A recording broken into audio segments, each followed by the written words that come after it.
Way to go, OBS, man. That timing, bro, right? Right when I was about to start the stream, I press record and the whole OBS goes blip. Goes right up. That's the standard Kismet stream right there, bro. That's how a Kismet stream starts up. Right into technical problems that Kismet has to solve. Luckily, I know how to solve that one. You just launch it again and off you go. You got to reset everything back up again. But luckily, I have all the other stuff already set up. So that's good.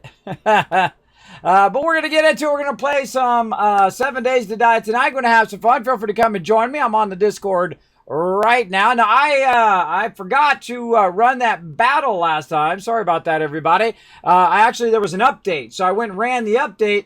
I got totally distracted. Then I suddenly realized when I was logging in today that I didn't finish that battle. So I ran that battle and you guys won. So congrats. So sorry for that slow battle there. But then again, I don't feel that bad. I ran about, I don't know, 90 to 100 hours of battles last week and the week before. So I don't feel that bad, but I don't like to leave you guys hanging like that. I do apologize for that. But, you know, that comes with the Kismet stream, you know, a little flighty. It happens. So thanks everybody for coming in and hanging out here in the stream. I gotta go load up my other chat here because my main chat went kaput. Let's see, we got Sita coming in, showing some love. We got Crazy backing me up tonight. Make sure to show him some love in the chat. We got Sita coming in off the rails. Exactly, Sita. Right off the rails it goes. Did the stream stop or the ball door or anybody else? Yes, it did stop. It crashed. Woodar coming in going, there we are. Yeah, it happens, everybody. It happens. But hey, you know what? I just roll with it at this point because it's, you know, nothing I can do. I don't make the stuff. I just use the stuff. I don't make OBS. But then again, I do abuse it. I have a lot of sources and a lot of complex 3D animations, things like that, videos and whatnot that are going on. So I do abuse it big time. Big time. Jammer coming in, having a good time, saying, hey, what's up, Jammer? Raven coming in, good evening, Kismet. I've been working to stock up 50 cal for Fallout 76 tomorrow. Well, we're going to get it going. We're going to be blowing it up for sure. For sure. I always got to press a lot of buttons on that reset stuff. There we go.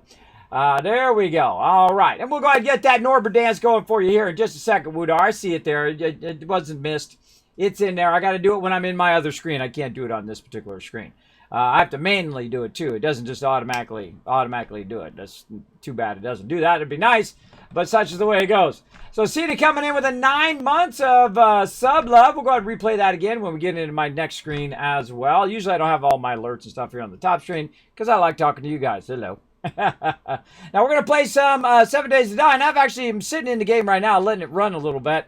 For some reason last time it was like we're 2 days away, but it took 4 hours for us to get to those, to Horde Night. It was pretty weird.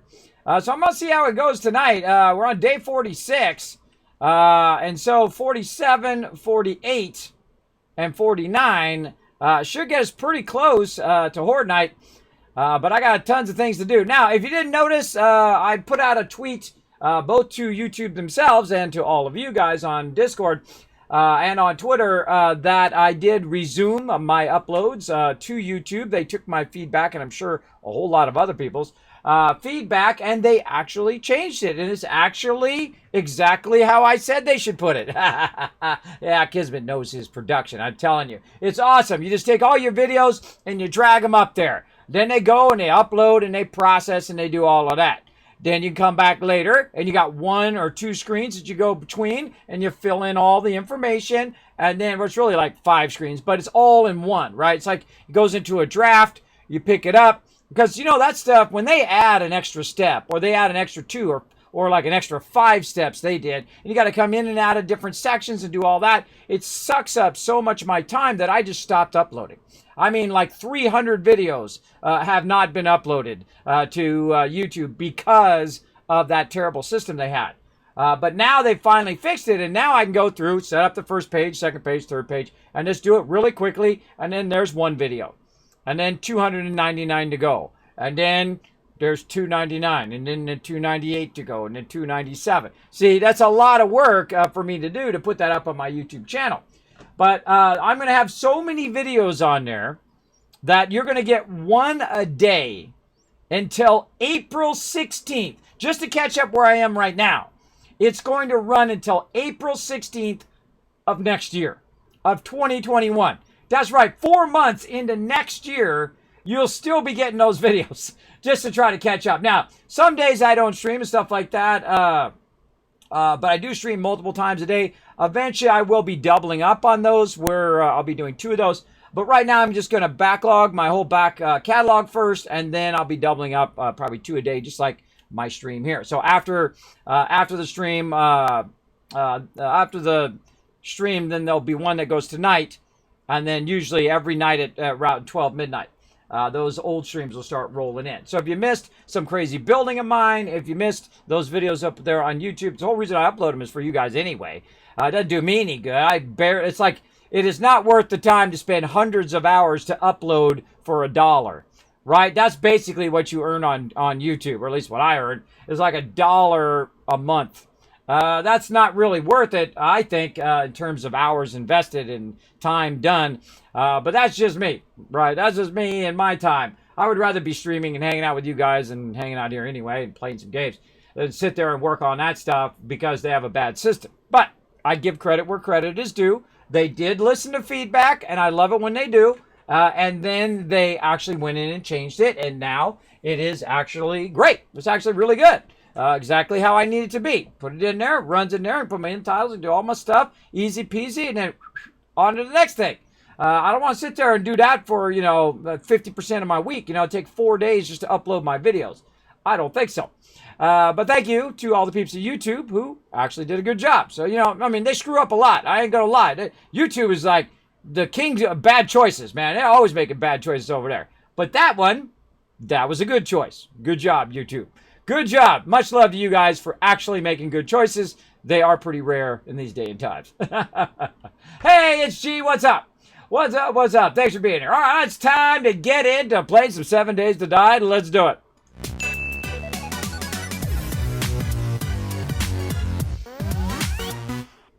Oh, man. Super excited, man. I love this game. It's so great, man. $10. Can you believe this game was $10? I'm like 2,200 hours in this game. Some people are 5,000. Some people are 10,000 hours into this. Now, I have like 10,000 into Fallout. I can tell you that. More than 10,000. Probably like 50,000. I don't know.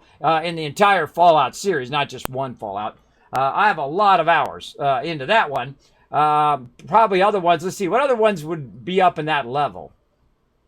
I can't even think of another one. Other than the ones that are in thousands of hours. You got Fallout for sure. The Fallout series. You got this one.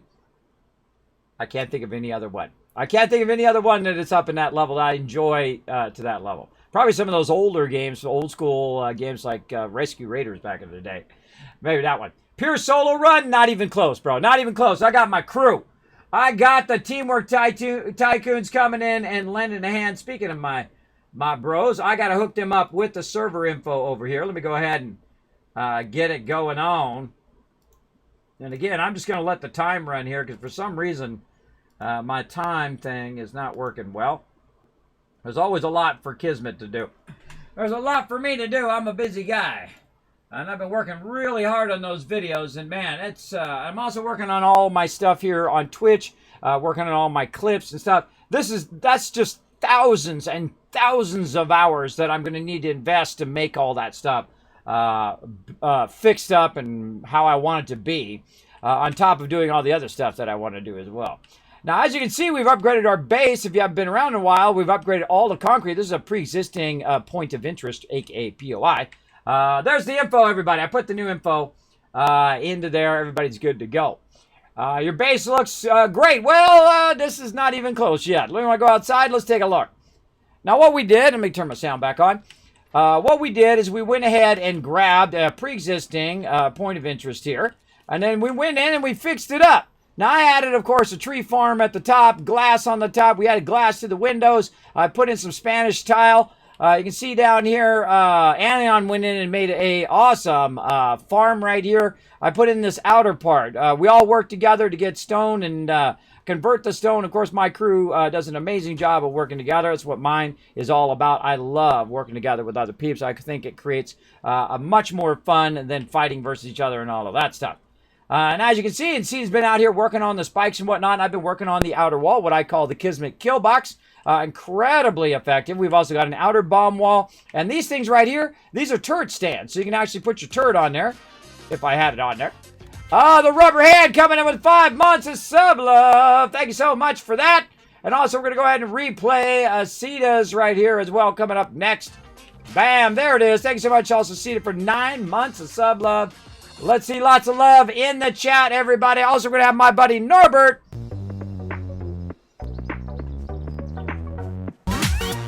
That's going out to you, Woodar. Little Norbert dance showing you the love. Thanks for coming in. Now, I've been working on this very hard, and we went through and we upgraded the entire thing to cement. Now, why did I do that? Just because it's extra sturdy. I'm talking about even the railings are steel. We've got the outer parts here. These are all cement, and they're just painted to look like wood. I went through and repainted all of this. As you can see, I got a paintbrush in my house, or in my hand. We've also upgraded this over here. This needs a little bit more love, and then we're going to go ahead and paint those back in as shutters. You can see here we've added bulletproof glass. I don't use other glass. I only use bulletproof glass. Let's go ahead and upgrade that over there. I'm going to leave that one. Thought I did one of these. Didn't I do one of these? I thought I did one of these, so I didn't have to. I'll just leave it just in case. It allows me to pick up the texture, so I'll leave the texture there. We'll come back.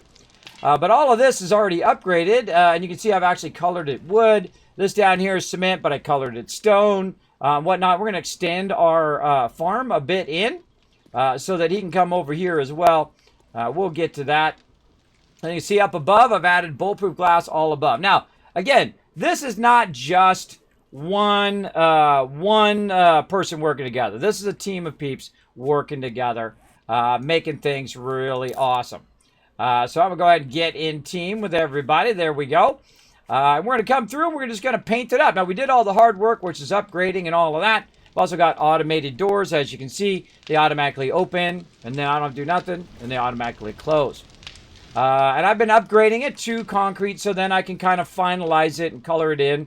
We'll recolor it all. It was already colored before. Very rare do I color stuff early on because I usually end up upgrading it first. And then usually about day 100, I kind of color it in. But in this particular playthrough, we decided not to do the kill box early. We didn't start our base upgrades until day 14. And our rule is you have 2 rounds up and then 1 round we jump down. We actually fight the mobs at ground level. We hunt them instead of them hunting us, which is very fun. Very, very fun to do. You'll see us hopefully do that today. We'll see how it ends up. And you see I've got lots of upgrades here. And we can also see up above our tree farm to see if our tree farm has fully grown to go up there and, of course, come down to get wood. So it's a glass-based tree farm. YOLO! Choco Pixel!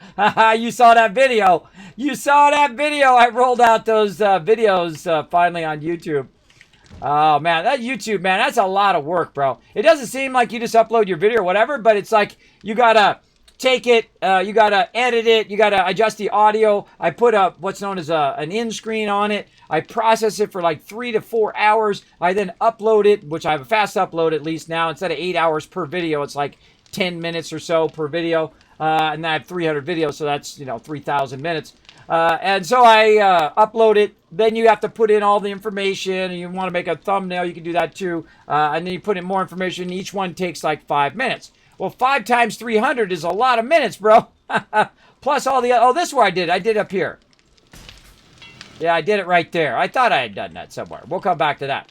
So we're just looking for places to upgrade. Anything left here? Yeah, a little bit here. And we're kind of in the final stages now of coloring it. This is all upgraded to cement. You can see I got the glass up at the top. It looks awesome. We're just going to be painting it in. Now, this is all cosmetic stuff. It does have an actual ability to defend the base. It makes the base basically a cement bunker. And it makes it stronger, so it does have a defense reason. But mainly, it just looks good. If I'm doing the top part of the base, that's just making it look good. This whole top part up here, they're most likely not going to damage this top part. Very rarely do they ever do that. Very rarely do I do glass here, too. I like to make each base uniquely different. I've literally built hundreds of bases. I've played for thousands of hours in the game. Probably the thing I've done the most is building. Probably like 80% of the time, maybe even as high as 90% of my time in the game is actually building. And very rarely do I do custom stuff or go in and paint stuff and do all of that. But it is really fun, so we're going to get into it right now. We're going to get straight to it, everybody. I go straight to it. Now, we're up here, so we might as well finish out this kind of edge here. Now, you can go in and you can do it like as a blanket. You can just like paint a whole bunch at once. I typically don't like to do that because I always find myself taking some out because I overpaint and it goes on to something I didn't expect it to. Go on. But we're going to go through and just paint the top of this while we're up here. And then we're going to check in on our forges. And then we'll check in on all of our peeps and see how they're doing. Now, we are very close. We're 4 days away from turning all the settings to insane mode. Now, we have done it before. We have set it to insane many times, actually. And basically, when we do that, that means that it's going to start progressing our game stage even faster than we already are. Right now, I'm game stage 153. Alan's 138, 135, 123. So if we average that out, around 130, say. That's a pretty decent game stage. Now, I've been to game stage 700. That's right, 700 before. I'm trying to get to 800, hopefully in this playthrough, before they come out with Alpha 20. It's very rare that we get too far, because always some glitch and we have to restart the server. This one's actually been going. I'm not restarting the server for any reason, unless the actual server doesn't function at all. So we're going to basically be continuing to play this particular playthrough. Now, as you can see, I've got a lot of stuff going over here. I can go ahead and just pick up that texture. I see one right here I need to work on. And there we go. See, it's going to give it that nice wood look. And I usually like to have two items so that I can paint in something else. But right now, we're just going to go over here. And we're going to paint in the whole top of this. But we're not going to do that right now. We're going to go inside here. And we're going to work on our forges. Now, our forges should always be the first thing that I work on. And the reason why that is because I want them to constantly be running. Right? So I'm going to go, wow, look at that. Holy mackerel. He is on the ball, bro. That's Alan, totally on the ball with all that iron, man. He's just kicking butt. Nice job, nice job. Let's get it in the forges. Let's get it melted down. There we go. Now we're just going to go, we got a lot of iron, so we're just going to go very, very heavy iron. I'm going to put it in all of these. I'm going to come back and rebalance them here in a moment. But first, we're just going to get them in there like that. That is a lot of that. And we're just going to fire up that steel. I don't think I took this back out. There we go. Take out that steel. Turn my game sounds down just a little bit. There we go. And all right, that's looking good right here. Running out. Nice. That one running out. No. Steel. Now, I don't necessarily have to have it running out right now, but we'll run out some of it. If it's running for like an hour or longer, then it's being very, very efficient. If I'm just running it every 5-10 minutes, it's not very efficient to do at this game stage. At the beginning it is, though. At the beginning of the game, you want to be running it out as much as you possibly can because it helps you go faster in the game, helps your peeps get better tools and better items and better stuff. And I typically will do that very early game. Later game, I do not do that. And the reason why is I like to queue it up, let it run. Even if I'm letting it run to build up, right, over time, that's okay. If it's not running out, that's fine. As long as it's running in, that's fine. Or if it's just running out and not running in, if we don't have the resources. As long as it's doing something. If it's doing nothing, then I turn them off. Because that's just a waste of our resources. Just a huge waste of the resources themselves. Now, there we go. All right. Now, we've got enough, actually, iron down here. And this iron doesn't do us any good in this box, everybody. This is 0 good in this box. Let me go ahead and clean up my inventory a little bit here. Hold on. Let's go ahead and see. We'll just double press this to connect that together. They've added these really great functions right here. These little arrows. You double press it, and it puts whatever is similar to what's in that box in that box. So very, very cool, very handy. In this case, I can put one of those and then double tap and see it put all that stuff back into the box out of my inventory. Same thing over here. If I go forge iron, forge steel, and I double press, boom, it puts all that in there nicely. It gives me a lot more room. Now, we're going to get serious up in here, everybody. We're going to just take all of this. Does zero good sitting in this box. So we're going to really utilize it. And this is why you'll see me add more forges. Later on is the fact that I will go in and keep this going. That's going for about 20 minutes. That's nice. Let's go ahead and queue up the rest of this here. We'll go ahead and balance that with iron and that. Same thing up here. We've got tons of lead. We got this one off right now. We got a bit of iron in there. That's okay. Let's put a whole bunch more and turn that back on. And up here, what do we got? We got almost a max sand. Let's roll that out. Wow, that is 2,300 glasses. Very nice. We're going to stack this one with iron. See, I get to a certain point in the game, I stack every single forge with iron.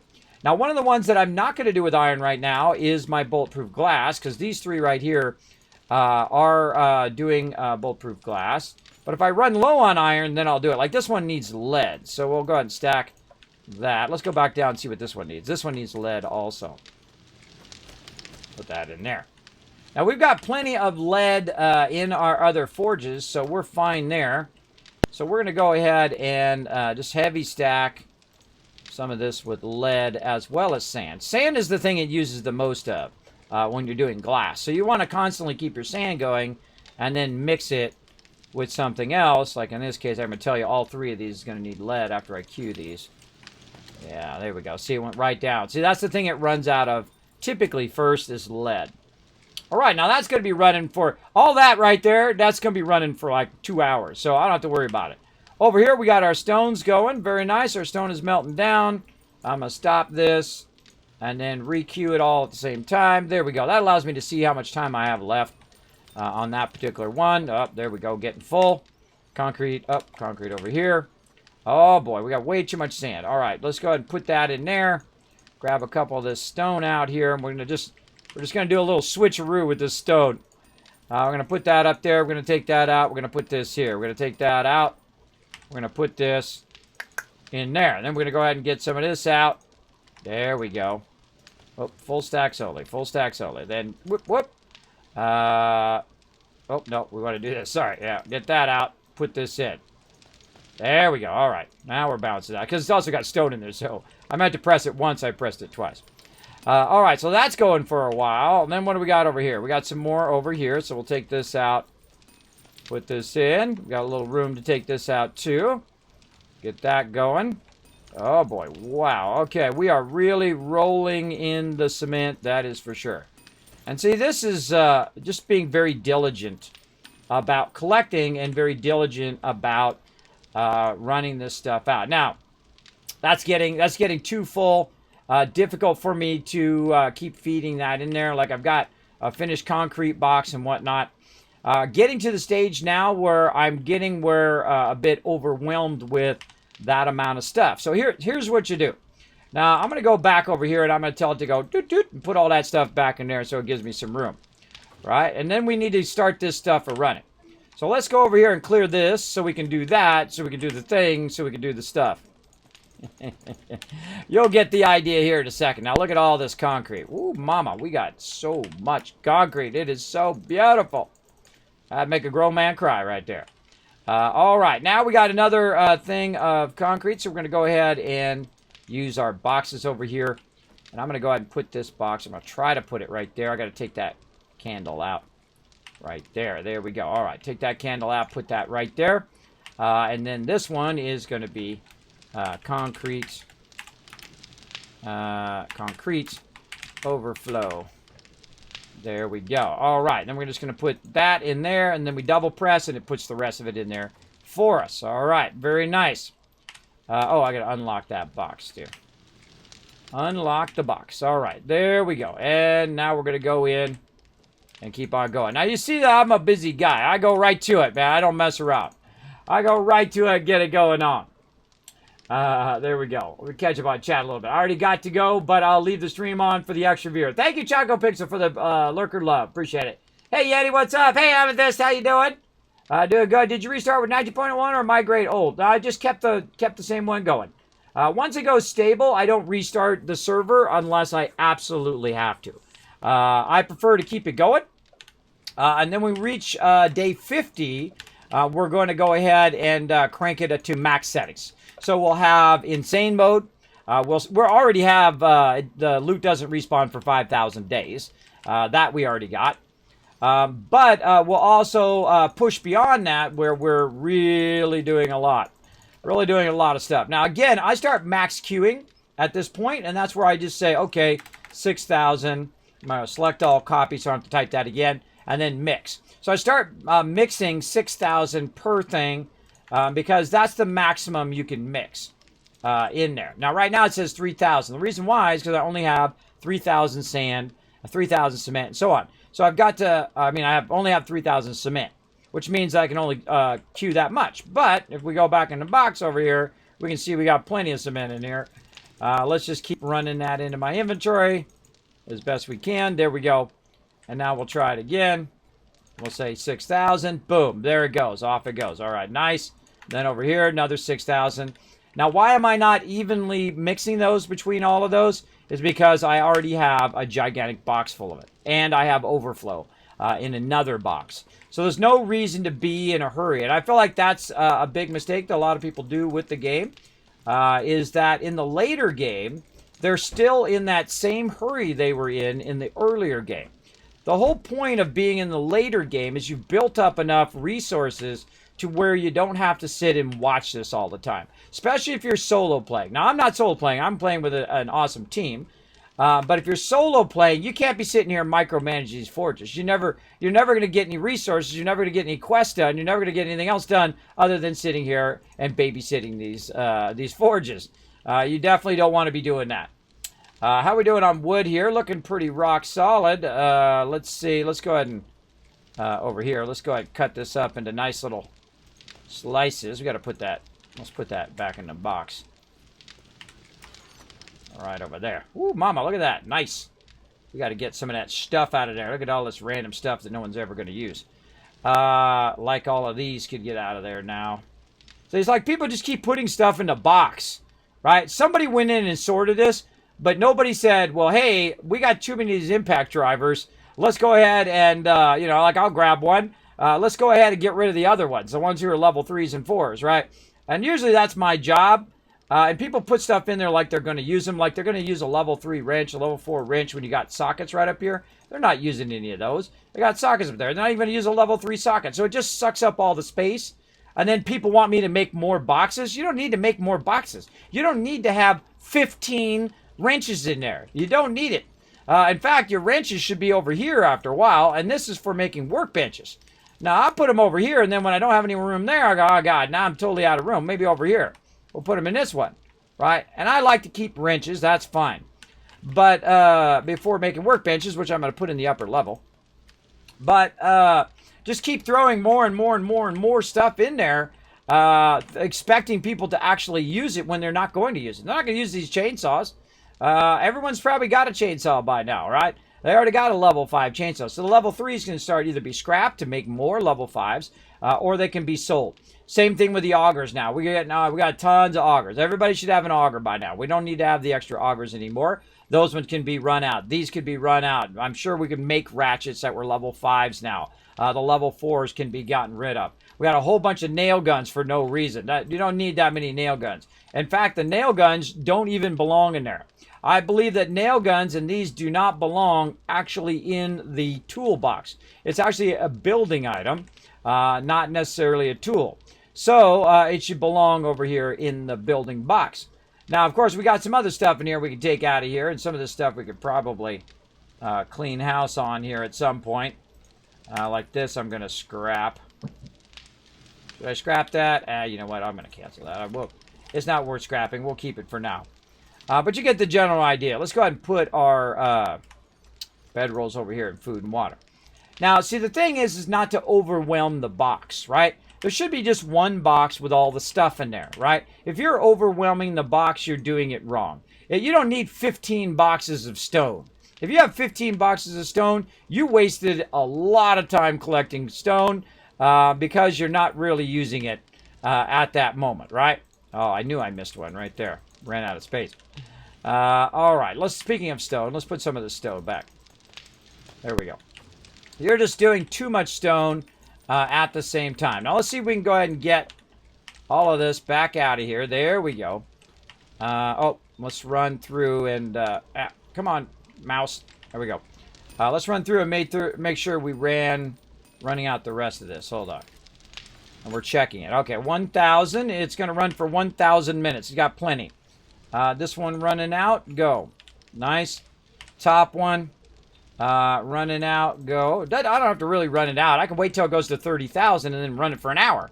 And then I don't have to sit here and come back and babysit the thing the whole time, right?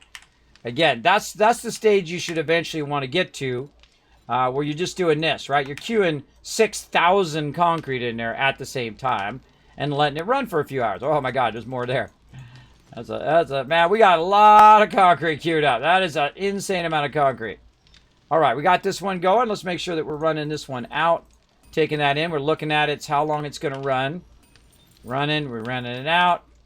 Max thing, run it out. Sometimes I back up just to make sure I did it right. This one needs full stone. And now we got full stone. That's going to melt down for a long time. It's going to run for about 30 minutes, but I'm going to let it go even longer than that. Take that out. Put some full stack in there. Look at the time. 1,000, plenty. Let that run out. And stone up here. And you might be like, well, Kismet, when do you stop making cement? Never. I never stop. The reason why is you always need cement for something somewhere, I find. Now, if I have like 3 boxes of it, well, then I might ease up. I might ease up a little bit. But most of the time, I don't. I just am constantly making cement because that just allows me to continue to expand the base.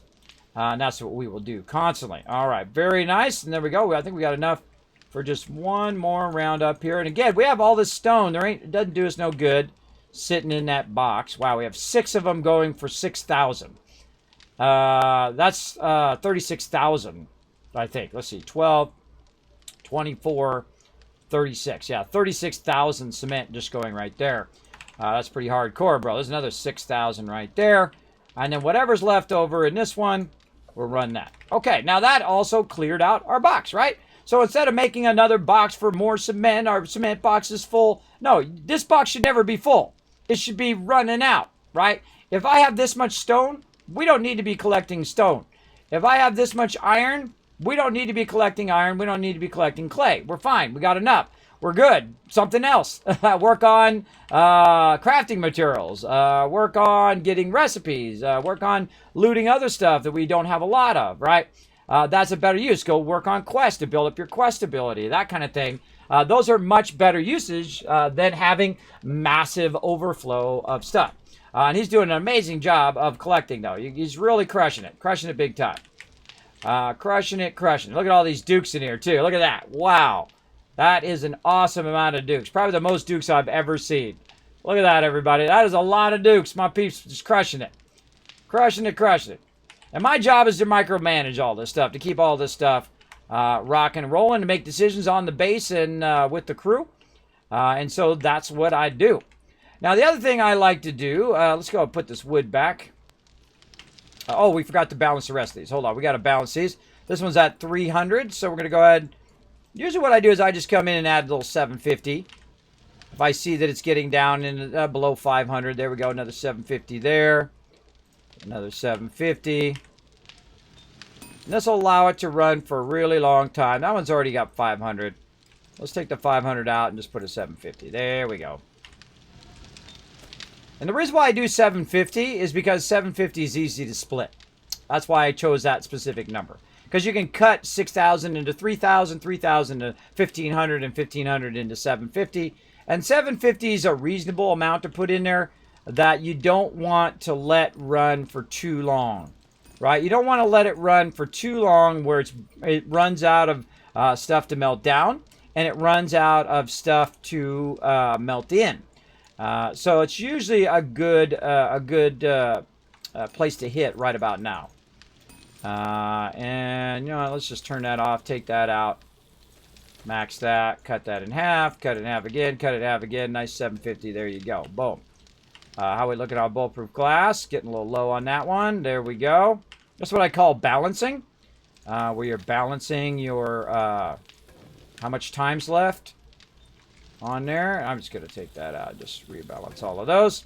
There we go. All right. So now we just did a whole lot of stuff. Did you see all of that? It was a lot. It was a lot.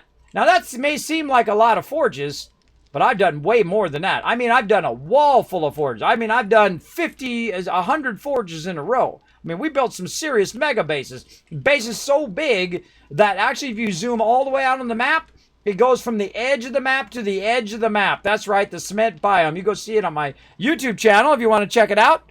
I'll go ahead and drop all my socials, boom, in the chat for you to check out. But yeah, we call that the cement biome. It was one of our biggest projects we ever did. It was amazing. It was epic level stuff. Now this base is a lot smaller than that. This is more of a small base that we're building up, and we're building it up in a really extreme way where we're also cosmetically building it up. Not only just upgrading it to cement and to steel and all that stuff, but cosmetically making it look great on the inside and the outside. It was all burnt up, was missing half the top of the base, so we went in and we turned it into a tree farm. I've redone it with glass and all that stuff. And this is what I love to do. I love to make every base very uniquely different from the previous bases. I love doing that a lot. That's like my favorite thing to do in game. My favorite thing. Let's do it. All right, let's go ahead and have a little bit of shum over here. Still haven't eaten that food yet. And then over here, we're going to go ahead and have a little bit of food. Right over here. All right. Now, another thing that I do as the quartermaster is I take care of all of the stuff here. Now, I'm going to double press this. It's automatically going to know what goes in there. Look at them jars in there. Nice. Same thing with the ammo over here. We're going to go ahead and double. Oh, I love to see this. See, if I see this, that means they've been Johnny on the spot. They're Johnny on the spot, which means that they've probably got a ton of that queued up. Now, as we get into the harder and harder game stages, the more and more ammo we're going to need. And the more and more everybody's going to have to really focus and work together. Look at that great amount of gunpowder going there. How we looking on our bones over here? Oh, we're still waiting. Still waiting. We got 1,000 glue waiting in queue there. I added another one over here. Is he using this one over here? Let's go see.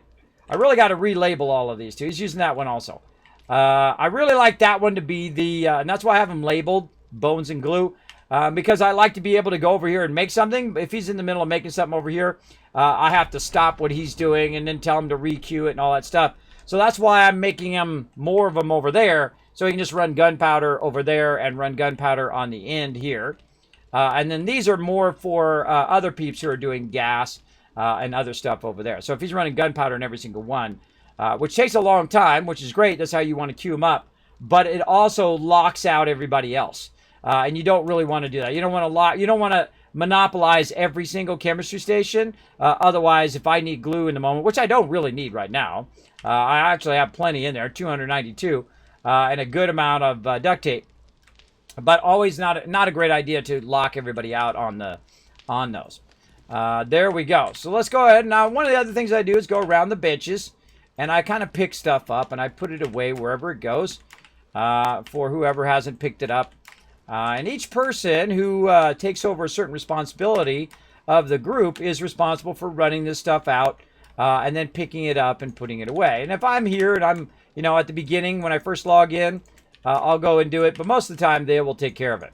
Like if the people who are doing the tools go into the toolbox and see that we're low on shovels, they should just say, oh, we're low on shovels. I'll make some shovels. And then put some shovels in there. And if everybody does that, you get what we're at, right? Day 46, and you're just absolutely crushing the game. You're just absolutely crushing it. Look at this. Holy mackerel. That is beautiful. I love it. I love it. I love it. All right, I got to make some more boxes because now we're crushing it. Now, also what I'm going to do is start to split the ammo.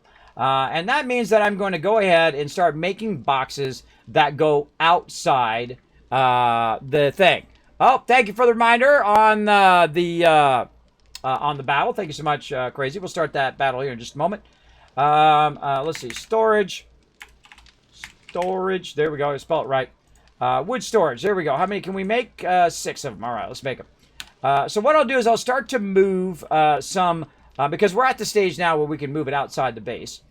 We'll move some of the ammo and the weapons and all that stuff outside the base. Now, the reason why we do that, and we'll probably put it over here, and I'll put kind of an overhang in front of it. Someone's got their box right here. I'm going to move that here in a minute. But what we do is we use the new one, right? So you hold this down, you go up here to shape, you go to the second one here, which is a new one called Writeable Storage Box. And then we're going to go ahead and put that right there. And then this one is going to become the Horde Night ammo. Right? So this is where our ammo is going to be moved to. So that you don't have to run back in the base. Oh, God, I forgot my ammo. Nope, you just run right outside, grab the ammo right from here. And I need to unlock that as well. And then I'm also going to go ahead and put another one here. And I'm just going to put a whole bunch of these along here. And you could probably guess what I'm going to put in the rest, right? Food, water, turret ammo, all of that stuff over here as well. So, actually, this should be Horde Night AP ammo, to be very specific. AP ammo. Now, I'm going to go ahead and fill in the rest of these. Now, sometimes it does this. It's an alpha game, everybody. Just expect it to do weird stuff. Expect yourself to lose stuff. Expect things to go off the rails and you to fall through the world and all of that stuff. You're playing an alpha game. That is a weird name, bro. Weird name. Thanks for coming in as well. Being in the 5 stone.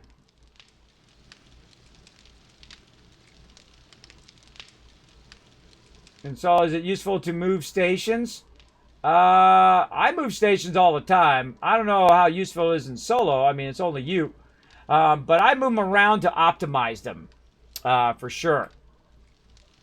Higher level means more coins per run? Yes. And here's the cool thing. You can do them with friends. So if you do the quest with the group, we've made like in an hour, we've made 100,000 dukes.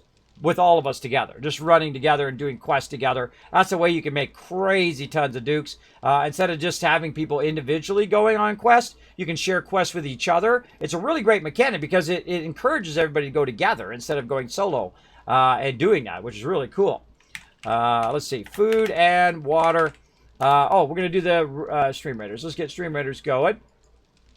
Again, I apologize for forgetting to start that because it had an update. And I ran the update, and then I forgot to come back and start it after that. That was my bad. Let's go this one right here.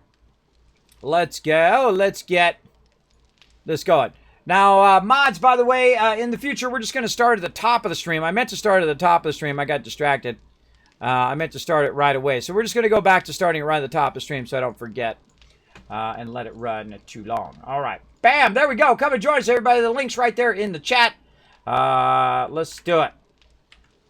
Food and water. Right there. Food and water. How about like that? And then we're going to put this one as meds. Now, if you notice that I'm separating the meds and the food and water, I'm doing that on purpose. And then this over here is going to be turret ammo.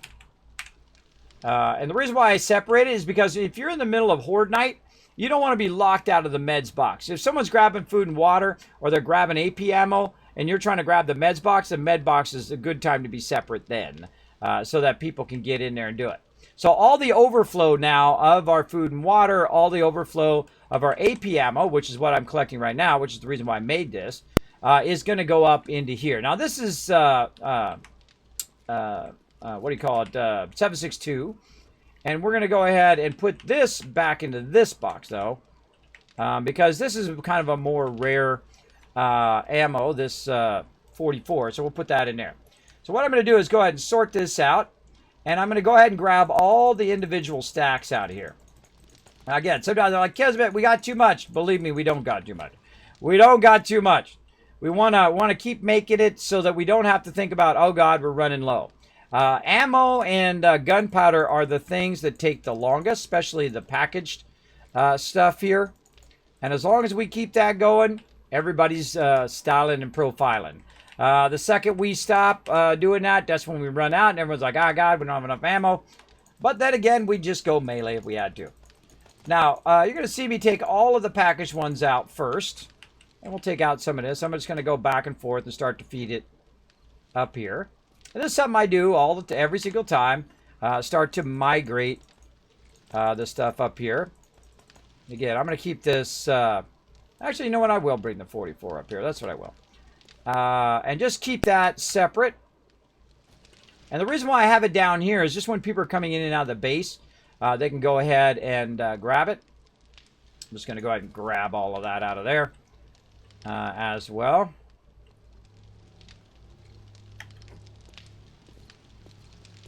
And the only time we use AP ammo is on Horde Night itself. This is not AP ammo. Why is that in there? What is that doing in there? I see you. Non-AP ammo. Alright. That ammo should be in this box. Whoop, whoop. There we go. And that's ammo they can use all the time. But AP ammo, you don't want to be burning that up just for regular mobs. I mean, if you're going to go into a dangerous situation, and then you're like, ah, God, I'm going to die. Well, then I guess, you know, a little AP ammo doesn't hurt. But it's really not worth it. Not worth it to burn that AP ammo on non-Horde nights, I find. There we go. All right. Now we're putting it up there. We're putting it up there to utilize it up there. Now, you got to watch out that it doesn't get hit during Horde night. Otherwise, what happens is oops. Otherwise, what I got to repair that. No, no, no! Ah, you darn you. Mouse. See that? I was on my thing. I went to repair it and then started putting storage boxes down. I barely touched it. Trying to repair the box. There we go. And that happens all the time. That's a standard Kismet stream staple right there. Alright, and then back over here, let's go ahead and then put in our turret ammo over here. I'm going to put all my turret ammo in here and then double press this. It'll put the rest of it in there, sort it nicely. Turret ammo, turret ammo. I got all this shotgun junk that doesn't need to be in there. Even though that's AP ammo, we'll keep that down here. And breaching slugs are trash. And we'll put our shotgun in here for now. Alright, so this allows me to kind of now clear that out because it's starting to get full. And we can continue to balance this and the one up above as well. Just walk up it. So just walk up to it. Might need to be allied to Kiz. It automatic, so you have to jump to it for a sense of you. What is it? There's somebody. Oh, the bridge not working. Oh, Rook Noob's in. Yeah, you gotta be allied with me. There you go.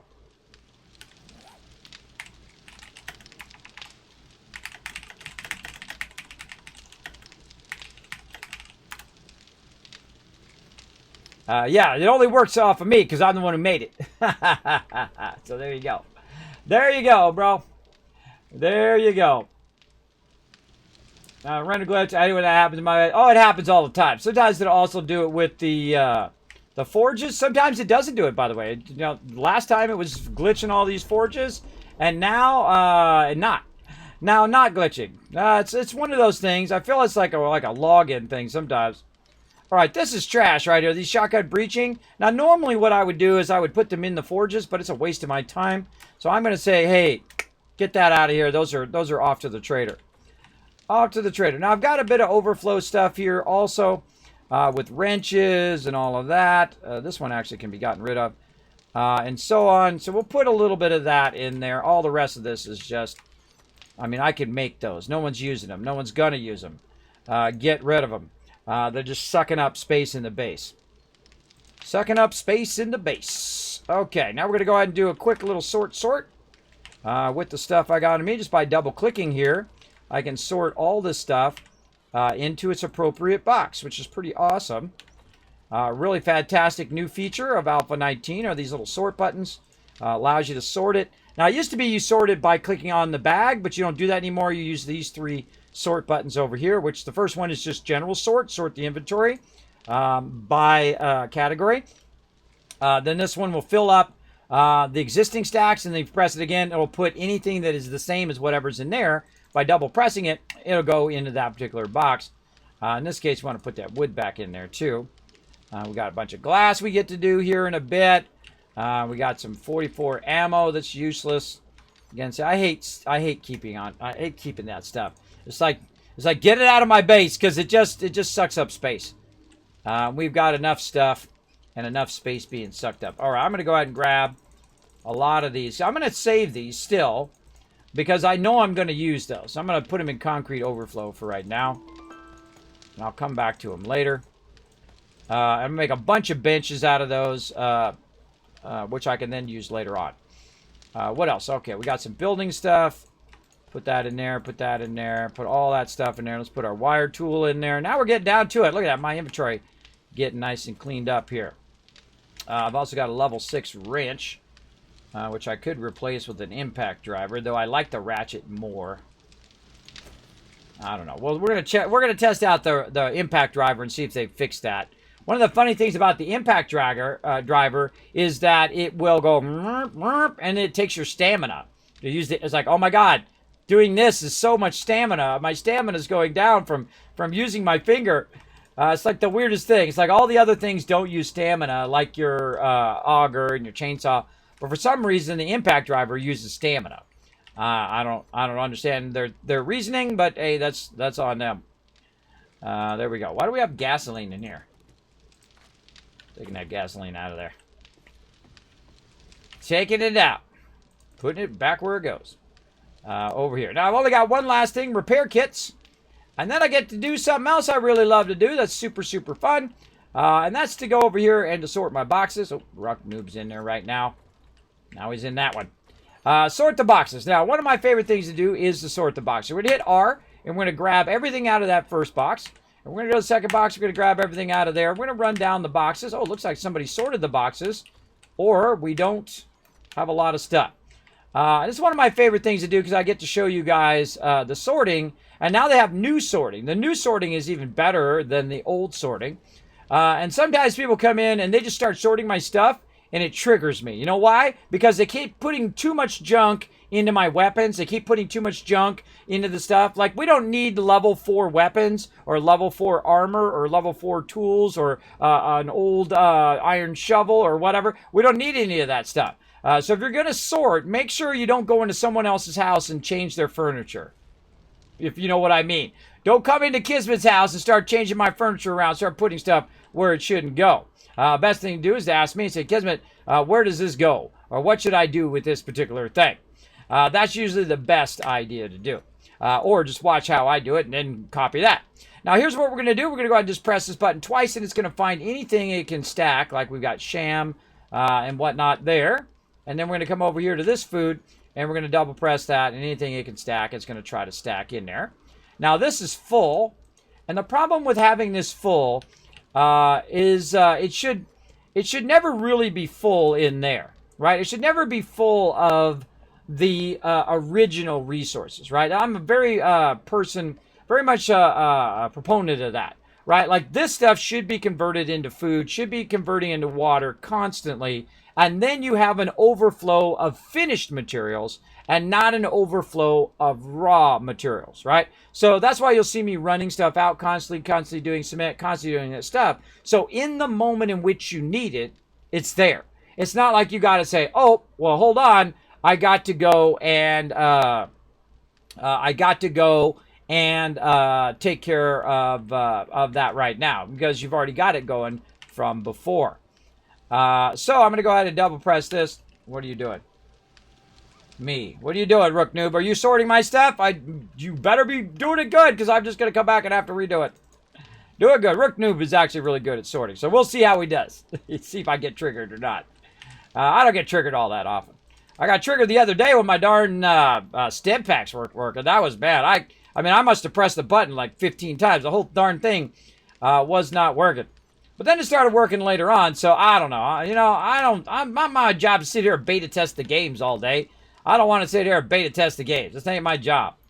It ain't my job to beta test it. I just want to play them and have some fun. That's how we do. And there we go. All right, so let's go ahead and take a look at our weapons up here. Now, great. Here's another great example, right? Look at all these weapons up in here. I've got a level 6, so I can take the level 5 out. Now, I keep 2 of any given thing at this stage. Right now, we don't need all these shotguns. Look at this. Look how many shotguns we got. We got some nice level 5s in there. Go back in there, level 5. There you go. All right, and we'll sort that. Okay, that's good. No one's using this. No one's using that. Get rid of that. Compound bow. Obviously, nobody using it because it's still in the box. Look at all these guns. How many guns do you think we need? How many guns do you think these people are going to use? Not that many. I can tell you that right now. Pump shotgun, we got a level 6, got to go. Robot, those they might use on Horde Night. Got a level 3, we get rid of that, because look at this. We got 4 rockets there. That's more than enough. 2 of these, that's right, we'll get rid of that. We have 2 of those, that's got to go. And so on. And down. Now, everybody's already geared out. They're already geared out, right? There's no reason to save all this stuff. Because what we should have is trade the stuff for the stuff that we need, not have a box full of stuff that nobody is using. So it's very important to catch on to that in the game. Is to say, you know what would be more useful is having glue, or having paper, or having gunpowder, or having a level 6 item that you can either only get as a drop or only buy through the trader, than to have a level 3 rocket launcher. All right, really don't need it. We can make level 5s now. There's no reason. If you can make that item at a level 5, like right now I can make level 5 shotguns. So there's no reason for us to have a level 3 or a level 4 or level whatever. Just get rid of them. Right, now the same thing I'm going to go and do with the toolbox. And the food box here, looking pretty solid. I don't need to do anything with that. Same thing with the toolbox. How are we looking? Okay, augers can go now. I'm going to keep the 4s and above. Chainsaws can now go. I see 3 level chainsaws in there. Tools can go. All right, we don't need axes. We got chainsaws. We got chainsaws. I'll leave 1 in there. Take that out. Take that out. We'll take the things out of there. Too many of these. Nobody's using these. Steel shovels. I don't care. It's out. Use a auger right there. Got plenty. And so all that stuff just sitting in there. And believe me, someone might use it in a moment from here and there, but it really does just suck up a lot of space for no reason. And then people are like, hey, Kismet, we need another box. No, you need to get rid of the crap that we're not using. That's what you need to do. And that's a real learned mechanic. You learn that after literally thousands of hours of being the quartermaster. I've put stuff in the boxes that never got used again. That never got used throughout the hundreds or even thousands of hours of playing the game. It never got used again. It just sits in that box. And that triggers me, bro. That triggers me. Take that stuff, get rid of it. Get it out of the base. Now, mods, that's something we could use. That's something we could throw over here so we don't have to make more. Right? We got a lot of all the mods right now, all looking good. Stone brick. If I see it running out of mods, then I will go ahead and make more. But I don't see it. Now, if they ask if they request certain ones, then I will do those. But right now, we're looking good. Now, what else we got? All right, we got more stuff in the box. Getting dropped in there. And again, really super easy now. Because what you do is just go to mods. Double press this middle button. Boom. It'll just look and see whatever's already in there. Now, if I look in there and I've got way too many of something I know people aren't going to use a lot of. Great example like grips. Then I'll just take it and get rid of it. But for right now, we'll just go ahead and just save it. That's there. We'll go to here. I'm not even going to look at what's in here. I'm just going to go to all the boxes and double press. That's armor plating, so we'll put that in the armor. Now, same thing with armor over here, right? If I've got a whole bunch of armor, and I got a bunch of level 1 armors in here, when I've got all these level 6s and level 5s, that's a useless. It's never going to be used. Someone's not going to pull a level 1 armor, unless it's like a light armor, and we don't have a light armor that's a level 5 or 6, and they want to use light armor, maybe. But 99% of the time, ain't no one ever going to use it. Just get it in the trade box, get it out of there. Get it out of there so you're not wasting your time. And the same thing up here. Boom, boom, we put that in. Okay, we got a few of those. How many of these things we got? 2 of those. All right, it's fine. Got some lockpicks. Turrets I keep more. Machetes I keep more. Because sometimes people pull that out in the moment. And then they put it back in. Same thing with rocket launchers. That's why I did a few extra rocket launchers. I can make level 5 turrets. So if they need level 5 turrets, I can make those. We need level 5. Someone needs an auto shotgun. I can make a level 5 auto shotgun. Most of these guns, we can make the level 5s of them. Like level 6 machine guns. Those are somewhat hard to find, but we got enough of them, and I already got one, and everybody else should have one. Have whatever their level 6 favorite weapon is by now, and that's good. Though I should probably lean pretty heavy on heavy weapons in the long run. I mean, saving them just to save them is a huge waste of time. All right, now along here, it's going to double press, go to the next one, double press. Oh, we got an overflow going into here, huh? Put that over here so I don't forget that it's there. And then in here, double press. Nothing in that one. Got stone and stuff in there. I love this, everybody. I love you just go along and just very quickly double press, and it does all the work for you. Up here, these are patterns. Put those up there. I'm going to go over here, raw ammo. And this is what I do at the beginning, right? When I first log in, I'm doing a lot of this. So who's in there? Alan's in there. I'm doing a lot of this micro-organizing of stuff. And I don't do too much of it, but I do a little bit. I try to do it at least once per login if the boxes are getting full. Now, later on, I might add the ability to do even more drop boxes. So I have like 20 drop boxes. And then I will get to them not every 5 minutes, right? Because that's a waste of time. It's a huge, huge waste of your time to constantly be working these boxes every 5 minutes. That's a waste of time. Because that's only important in the beginning. Later on, not so much. What do we got? Jar of honey here. No room for jar of honey there. Nope. All right, yeah, this has got to be used up. Got to be used up. All right, and then one last thing over here. And that should be good enough for now. All right, that's looking good. Looking good. All right, now I need to get back to making some nails. Let's make some serious amount of nails over here. Whoa, that's a little too serious. A little too serious. Let's do about 1,000. That ought to do it. Go ahead and stop the steel.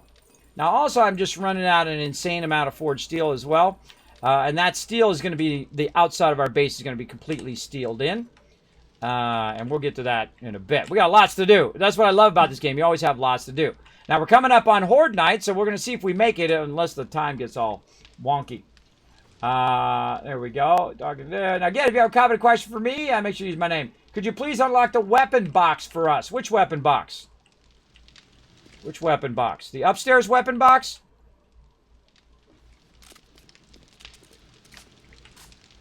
These are all unlocked. Which weapon box you talking about? I am notorious about locking boxes, but I don't see any weapon boxes locked to me.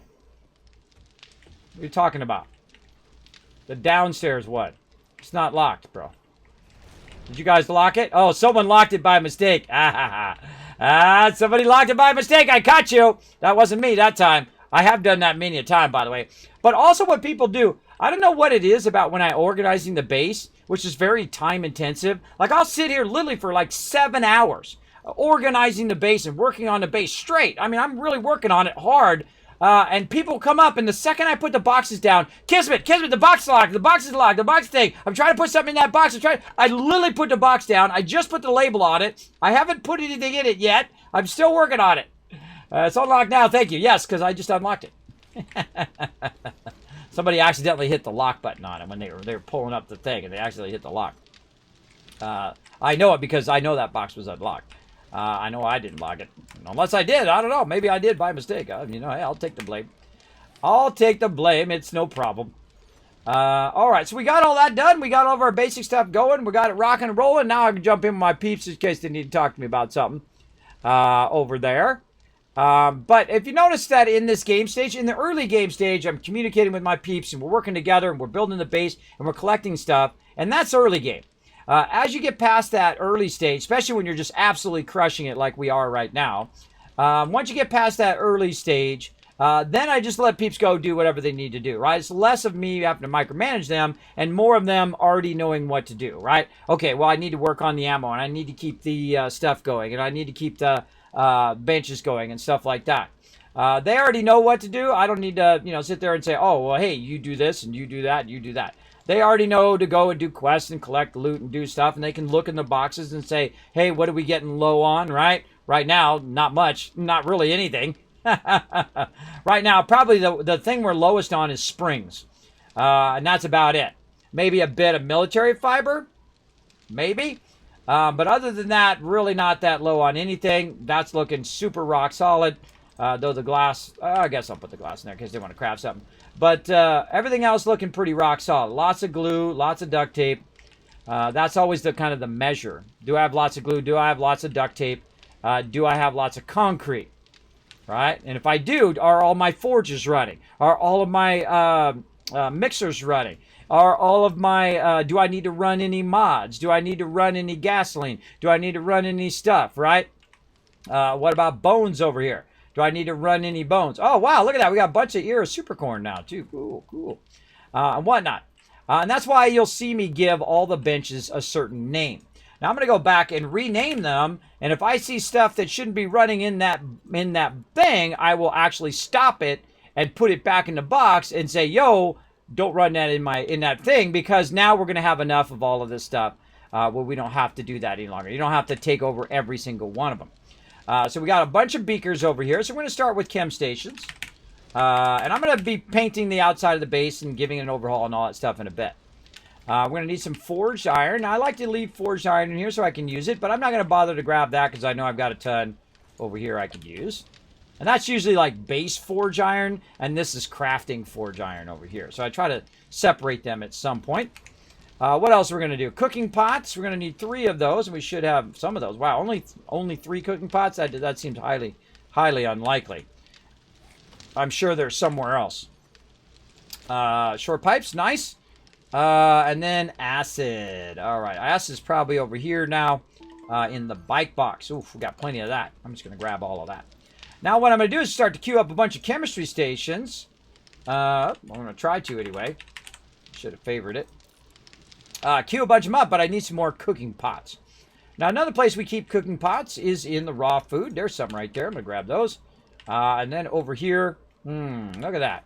I wonder if you can make cooking pots. I don't think I've ever tried. You actually can. Right there. I've never made them ever. Because I usually don't. Usually I have 50 or 100 cooking pots sitting in there. Big time. But if we have to make them, we have to make them. Right now I'm going to go ahead and make 3 chemistry stations. And then we get to do one of my favorite things. And that is, favorite new things anyway. That's to go to the box and just press this button twice. Doot, doot. And it puts all that stuff back in there. Put the beakers back in there. 3 chemistry stations going over there.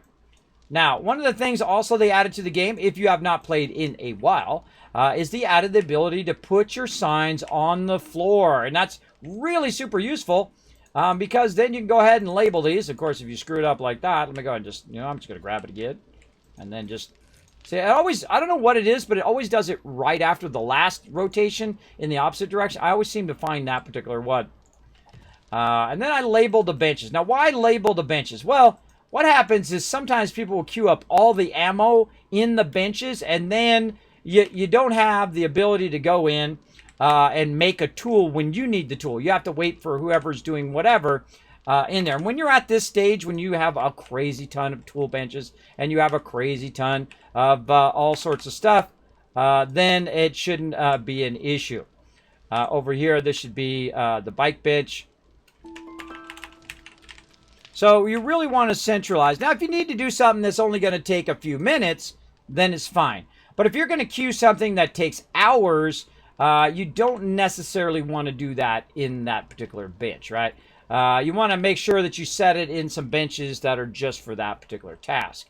And then just let it run for a really long time. Like here, this one could be all set up where it's just nonstop running in this bench for a while. Because we have enough ammo now. Just like with the cement mixers, is that at this stage, it doesn't need to be split up across all the bench to make it go faster. It doesn't need to go faster if you have a full box of AP ammo, right? If you go over here and you look over here, apammo.com, you don't need to be running that in every single one, though it is very efficient to do it that way. It's not necessary at this point. This way it leaves these benches over here for the chem bench for gas, and this actually should be just called gas bench. There we go. Gas bench. This is bones and glue. So I'm gonna stop this. This should go over in the other bench. Even if this bench is doing nothing, it should be available for gas. It should be running gas and all that stuff. So I'm gonna go ahead and stop that for now. And I'm going to stop this. But the nice news is I'm going to give them a whole bunch more benches and chemical things to make that stuff. And it's less effective for me to make it than other people to make it. So I'm not going to go ahead and actually re-queue it. I'll let them re-queue it as well. All right, and I see right down here we need to upgrade this too. I just saw we need a little concrete here. A little concrete stuff. There we go. I see we need a little bit of an upgrade. These ones are sometimes... The chemistry bench is the most annoying bench when it comes to trying to upgrade stuff underneath it. Surprised I didn't get that bench. Sometimes very difficult to get it. Nope, can't get that one. I can actually pick that bench up and then do it and then put the bench back down again, which I'm very tempted to do. All right, we got that one. Let's upgrade this over here while we're working on benches, while we're waiting for those chem benches. We'll go ahead, put this back in, then we're going to put our signs back down. These are all ammo benches over here. And then this one over here. This rotates around. Now the small board goes on the top, and the other board goes downward. So this is gunpowder. Powder. Wow, my brain is not functioning. Gunpowder. Powder. Right there. No? Wow. Got real dizzy right there, too. Here's how you spell it, right in here. There we go. Gunpowder. Now, this is powder. I had it right. I need a dur in there, not a power. Gunpowder. This is the problem. Powder. There we go. Powder. There we go. This is the problem with sleep apnea. Is that very often anymore, I have trouble spelling stuff anymore. I have trouble, I get disoriented and things like that. I have trouble, going up and down stairs and things like that. It's really scary when you have that lack of sleep.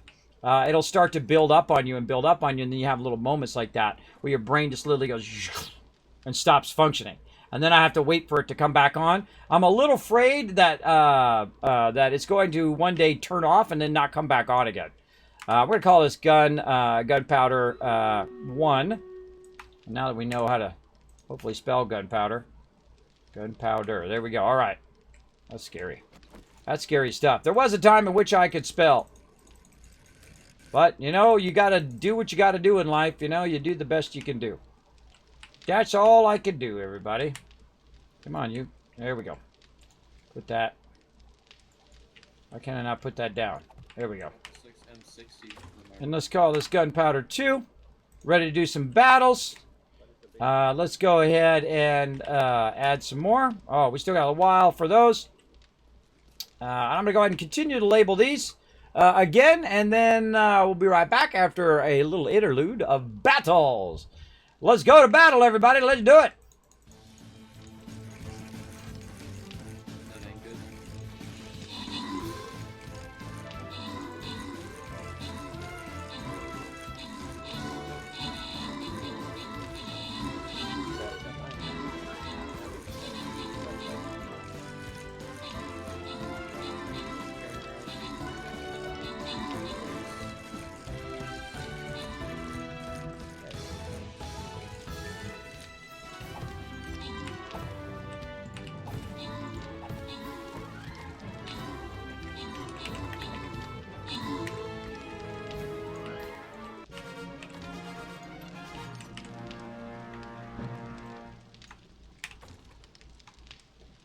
Trying to copy real quick here.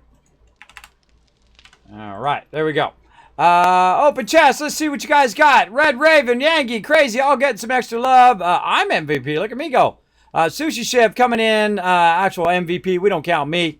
Let's keep getting you guys some loots. Let's do it. Looty loots. Oh, we got to go here or here. Kind of feeling right here. Right down there in that left corner. We're going to get it going. Oh, I should be using my other peeps now. I'm going to start using my other peeps, try to level them up as well. Right now, putting in the ammo benches. Just labeling them. So peeps know what those are for. They should already know it by now. But such is the way it goes. And since gunpowder takes a long time, I'm not only going to put gunpowder across these three, but we're also going to put gunpowder on some other ones too. That'll be upstairs. They can go up and run upstairs and run some gunpowder up there if they want. And just let it run and run and run. We got to put our miscellaneous bench back in here. Let's see. Do I have that up here?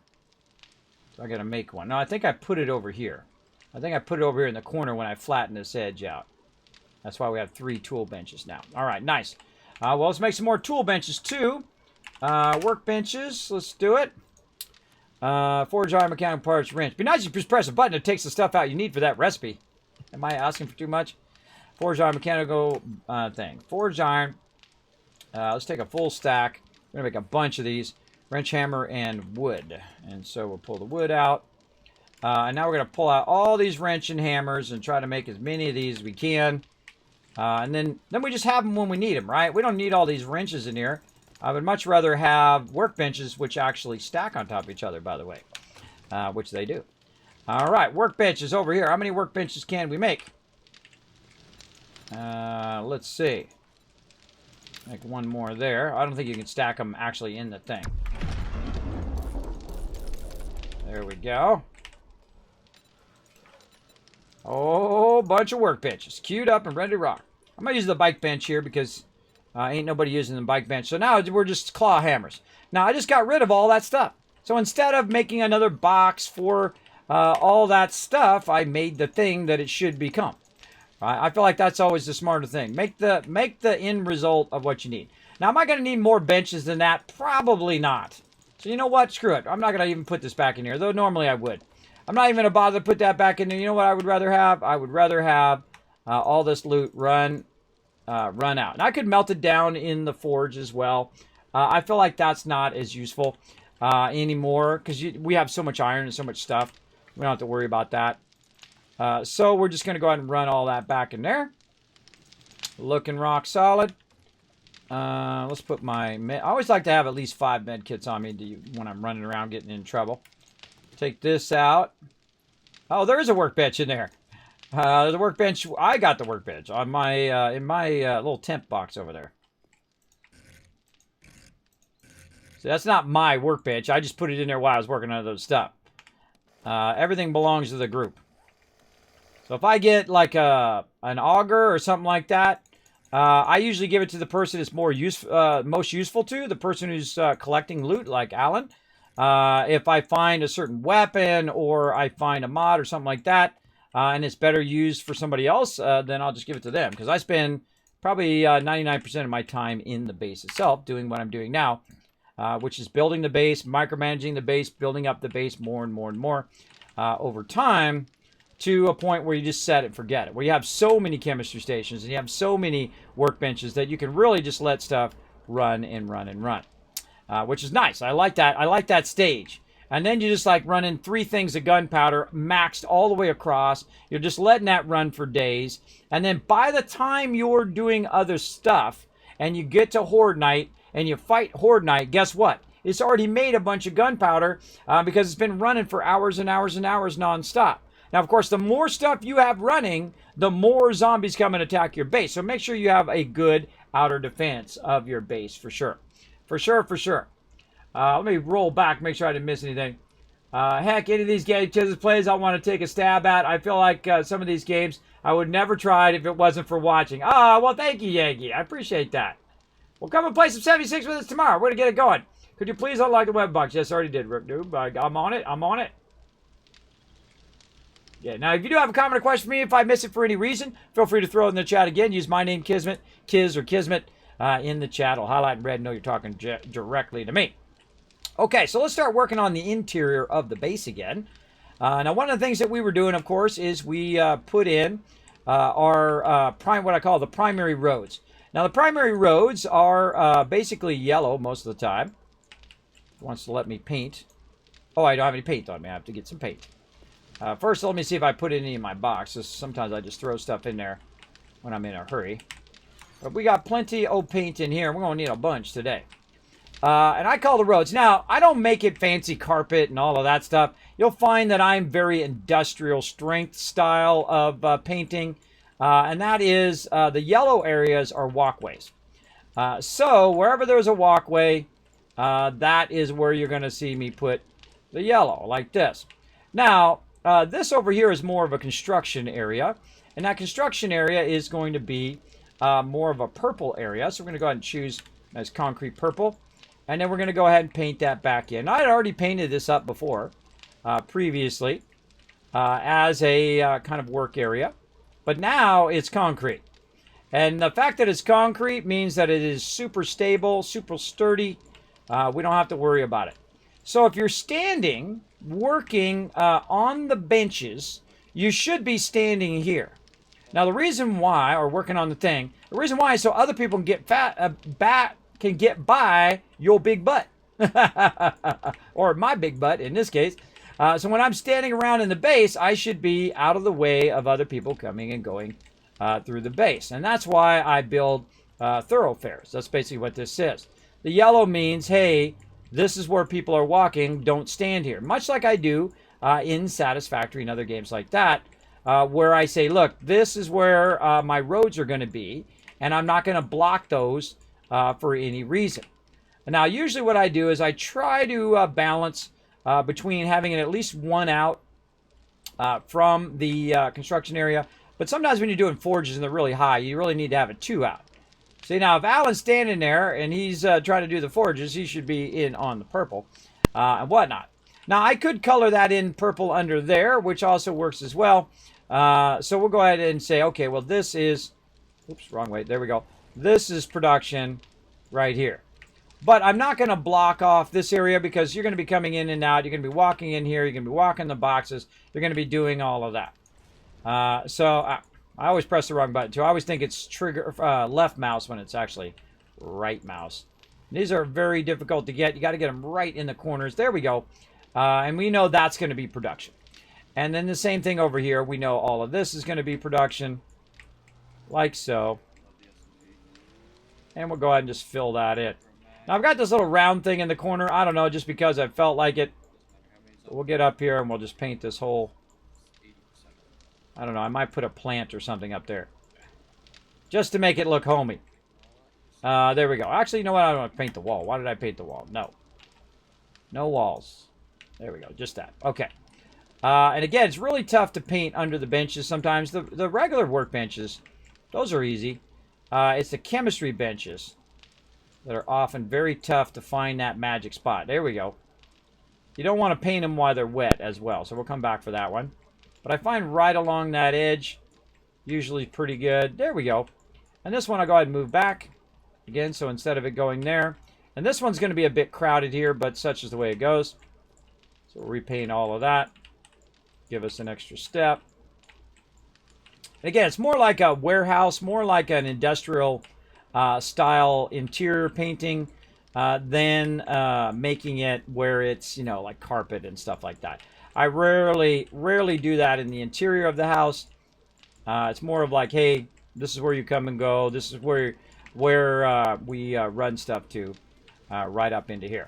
Now, I've also got this red here. I've decided to go red on the doorways so that it's a little bit more visually easy to see where the doorways are, where the exits are. I'd love to put exit signs over all of them, maybe at some point.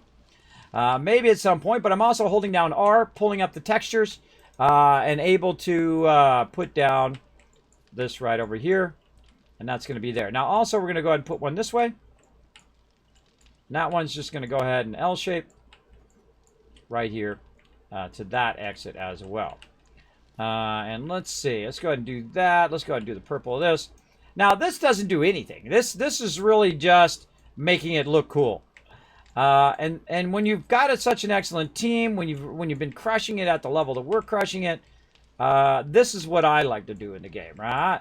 If I'm just grinding quests every single time, I love to loot though. That I could probably do all the time.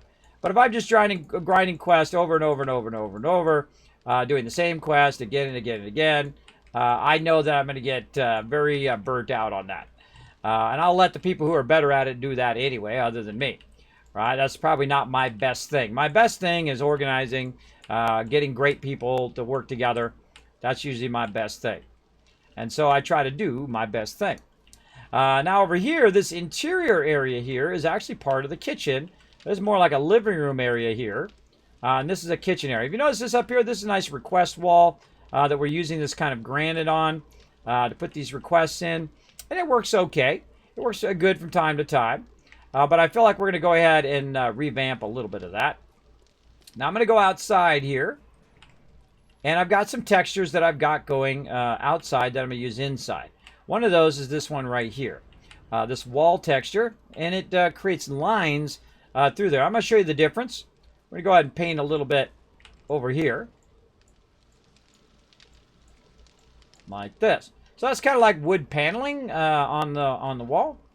And then on the floor here, we've got a different style of wood, which is more continuous wood. And we'll go ahead and paint that in. And we'll also turn our light on. There we go. And then we can take a look at it and say, which one do we like better? Do we like the continuous wood or do we like the line wood? Now I'm a little partial to this line wood. We've also got ceiling stuff we're going to do. But I'm real partial to that, though I do kind of like that. It's all very flush and there's no lines. But the lines kind of break it up a little and give it a bit of a unique texture to it. So I kind of like that a bit better. So we go ahead and just paint this in. And by the way, you don't have to take it out. You can just paint right over it. So we're going to go ahead and paint this in. Give it more of a homey feel here. Now it's really difficult to get behind the benches here. So I'm going to have to, at some point, definitely pull these benches. And that's not too hard. Just pick it up. It takes 10 seconds. You paint it. You put it back. You're good. You can also try to, be a little sneaky. Try to get it from back here. If you can. Did I get it? I think I did. I think I actually did. You can try to get through there, but it doesn't work usually. So you try to get up here. Do a little angle action. Try to get as much as you can so you don't have to take out as many benches. Sometimes you can get it pretty well from up there. Chemistry stations are the worst. They're always blocking. This is all cosmetic. It doesn't do anything other than to make your base look cool. And if you like your base look cool, which I do, then you're on point. Again, what you try to do is point behind the chemistry station, not actually at it. You can do it from pretty far away too, as you can see. You try to sneak behind there. See, and it's trying to think I want to use it. Thinks I want to use the chemistry station, which I don't. I don't want to use it. I just want to paint behind it. And I'm definitely going to pick that one up. We'll come back to it. It only takes a minute. We'll pick it up, put it back. Be good. Also, I see right here. This one's not painted, so we'll paint that. And this one we'll actually put to ceiling. Like this. All right. We'll also go in and paint our ceiling in. We're just going to put some nice roof tiles in. It's amazing the difference, right? It's amazing the difference the way you had it before. Now, if you've not seen this in the game, this is really awesome. If you're a builder like me, then this should be turning you on right now. You'd be like, oh, dang, I got to fire me some 7 days to die. I didn't even know that was so awesome. Yeah, they got a lot of really awesome changes in the game, including a lot better questing. They're working toward their main storyline right now, so it's going to look really great. They're working on that, of course, Alpha 20 now, which is going to be very heavy storyline, new dynamic lighting, and all sorts of other killer stuff, and so on. And so I'm just going to kind of, work everything until I get it done. It's going to take a while. And you're like, well, Kismet, why aren't you out scavenging? Why aren't you out collecting ore and doing all of that stuff? That's because other people like to do it, and I don't like to take their job away. The worst thing I can do, especially someone who's building the base, who I'm going to level a bit faster than everybody else, is to go take their job away, or take their stick, as they like to call it. Some people like to call it. You don't go and, say, hey, I can do all the armor, and I can do all the weapons, and I can do the everything.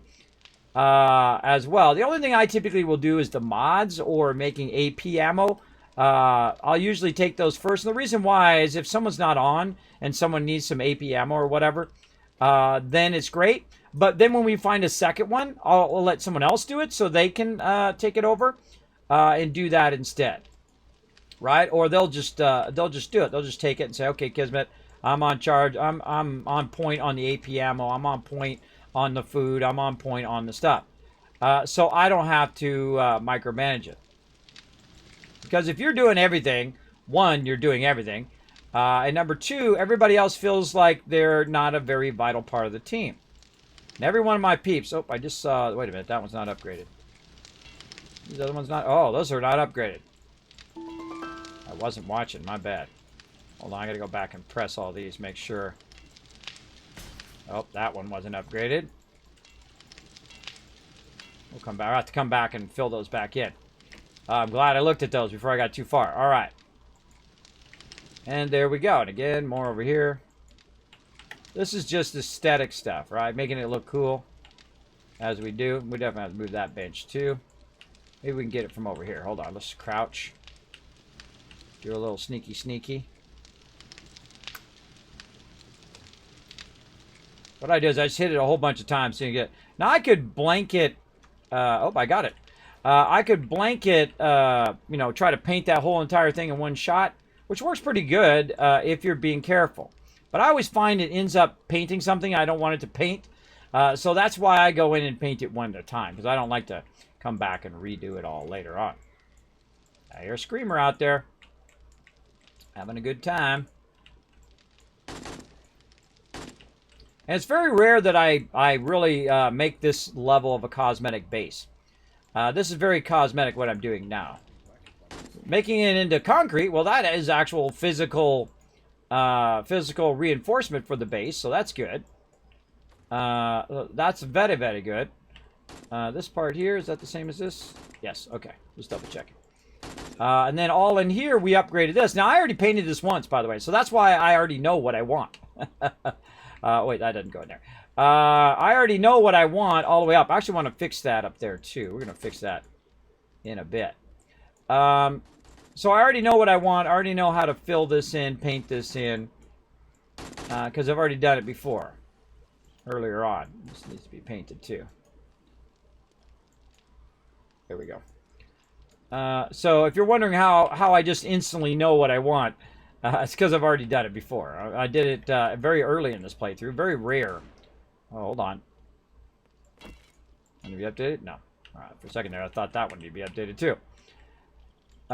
Very rare do I do it at this degree. So you're seeing next level stuff here. In my previous playthrough that I did, we did a... Oops. I'll come back and fix that later. We did a Tycoon firehouse. And in that firehouse, I literally spent 8 hours just painting it. Just painting it alone. Not counting building the thing. It was just painting it.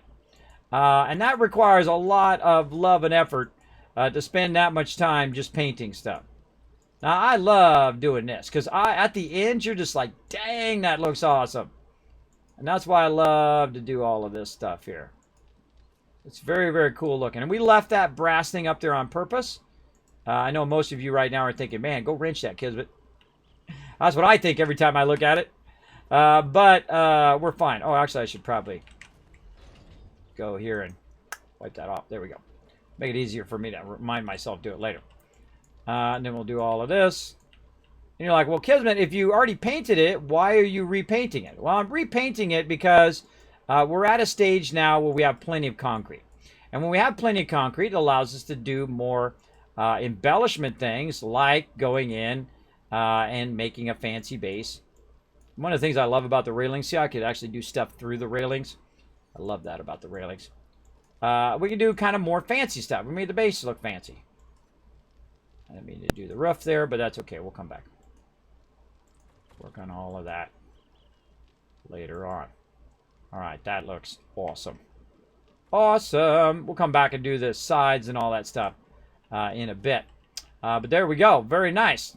Now, we also have a really cool text that we like down in here.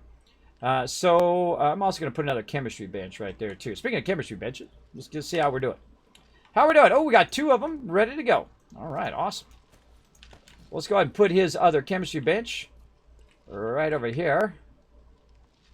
Get it slided in there. Oh, we got to take out the ladder now. That's what the other thing I was going to do.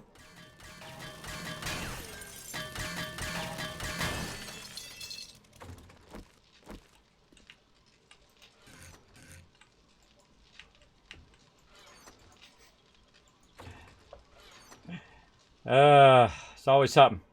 Hey, Rook Noob, if you can move just a little bit, bro. See if it's you. Yeah, it's you. I'm trying to put a chemistry bench down. Now you go back. There we go. It doesn't matter what you're doing. There's always somebody in that zone where you're working, and that's okay. You know, you try to get stuff done over there. So that's fine. All right. Made another chemistry bench over there for running gunpowder. Just run gunpowder in the gunpowder benches so we can run other stuff. Just run whatever's labeled on those particular benches. All right. Now let's also make sure that we go ahead and paint this into to match up with that. Wrong way. There we go. And then we'll go ahead and fix this out there. Man, I am doing a bad job. Oh, that's actually picking up from that. Interesting. From the actual... Oh, no, it's picking up from the thing. It's not giving me that texture.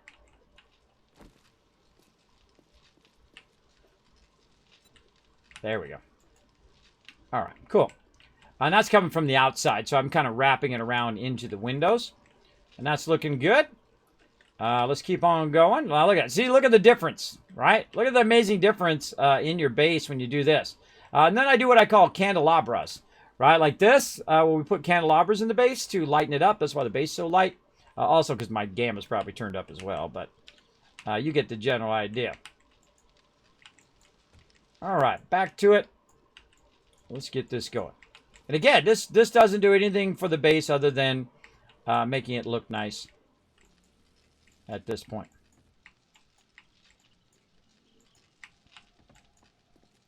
But I love this kind of stuff every now and again. I don't do this on every single base because this is very time intensive. My time intensive. And also, I mean, we're already going to upgrade it most likely if we have the base to concrete and all that stuff anyway. So that time would already been spent. But taking all the extra time to actually cosmetically go in and paint the roof and paint all the stuff, that definitely is very involved. Very, very involved for sure. Paint that up nicely. Don't forget to get the sides here. And we're going to get the sides of all of this. Make it look like wood. Up on the second floor.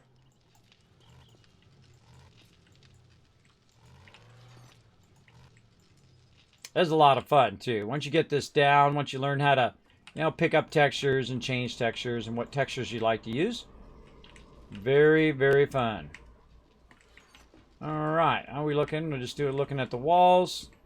Walls are looking good. Okay, now I should have done this before I put this here, but I'm gonna actually replace this now with this. And again, we'll get it behind here. We'll try to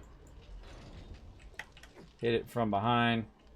These are really hard to do because you can't get in there. Sometimes you can jump and get it. See, it doesn't let you jump up on the bench. Now, another thing I love to do with these particular benches is sink them into the ground. And then you just look down to do the benches. But in this particular playthrough... Oh, I forgot to get behind here a little bit. In this particular playthrough, I'm not sinking the benches. See if we can get it from in the middle. There we go. Sometimes you get it right from the middle here. You just do one. And then you move just a little bit over. And you get the other one. That'll keep me from taking these benches out. Over here. Let's go check these benches over here. Do the same thing.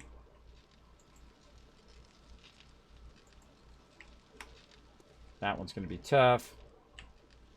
This one we're upgrading. Again, we use all the techniques we can to try to get the stuff done. There we go. It's all looking good. Again, try to get up on this workbench.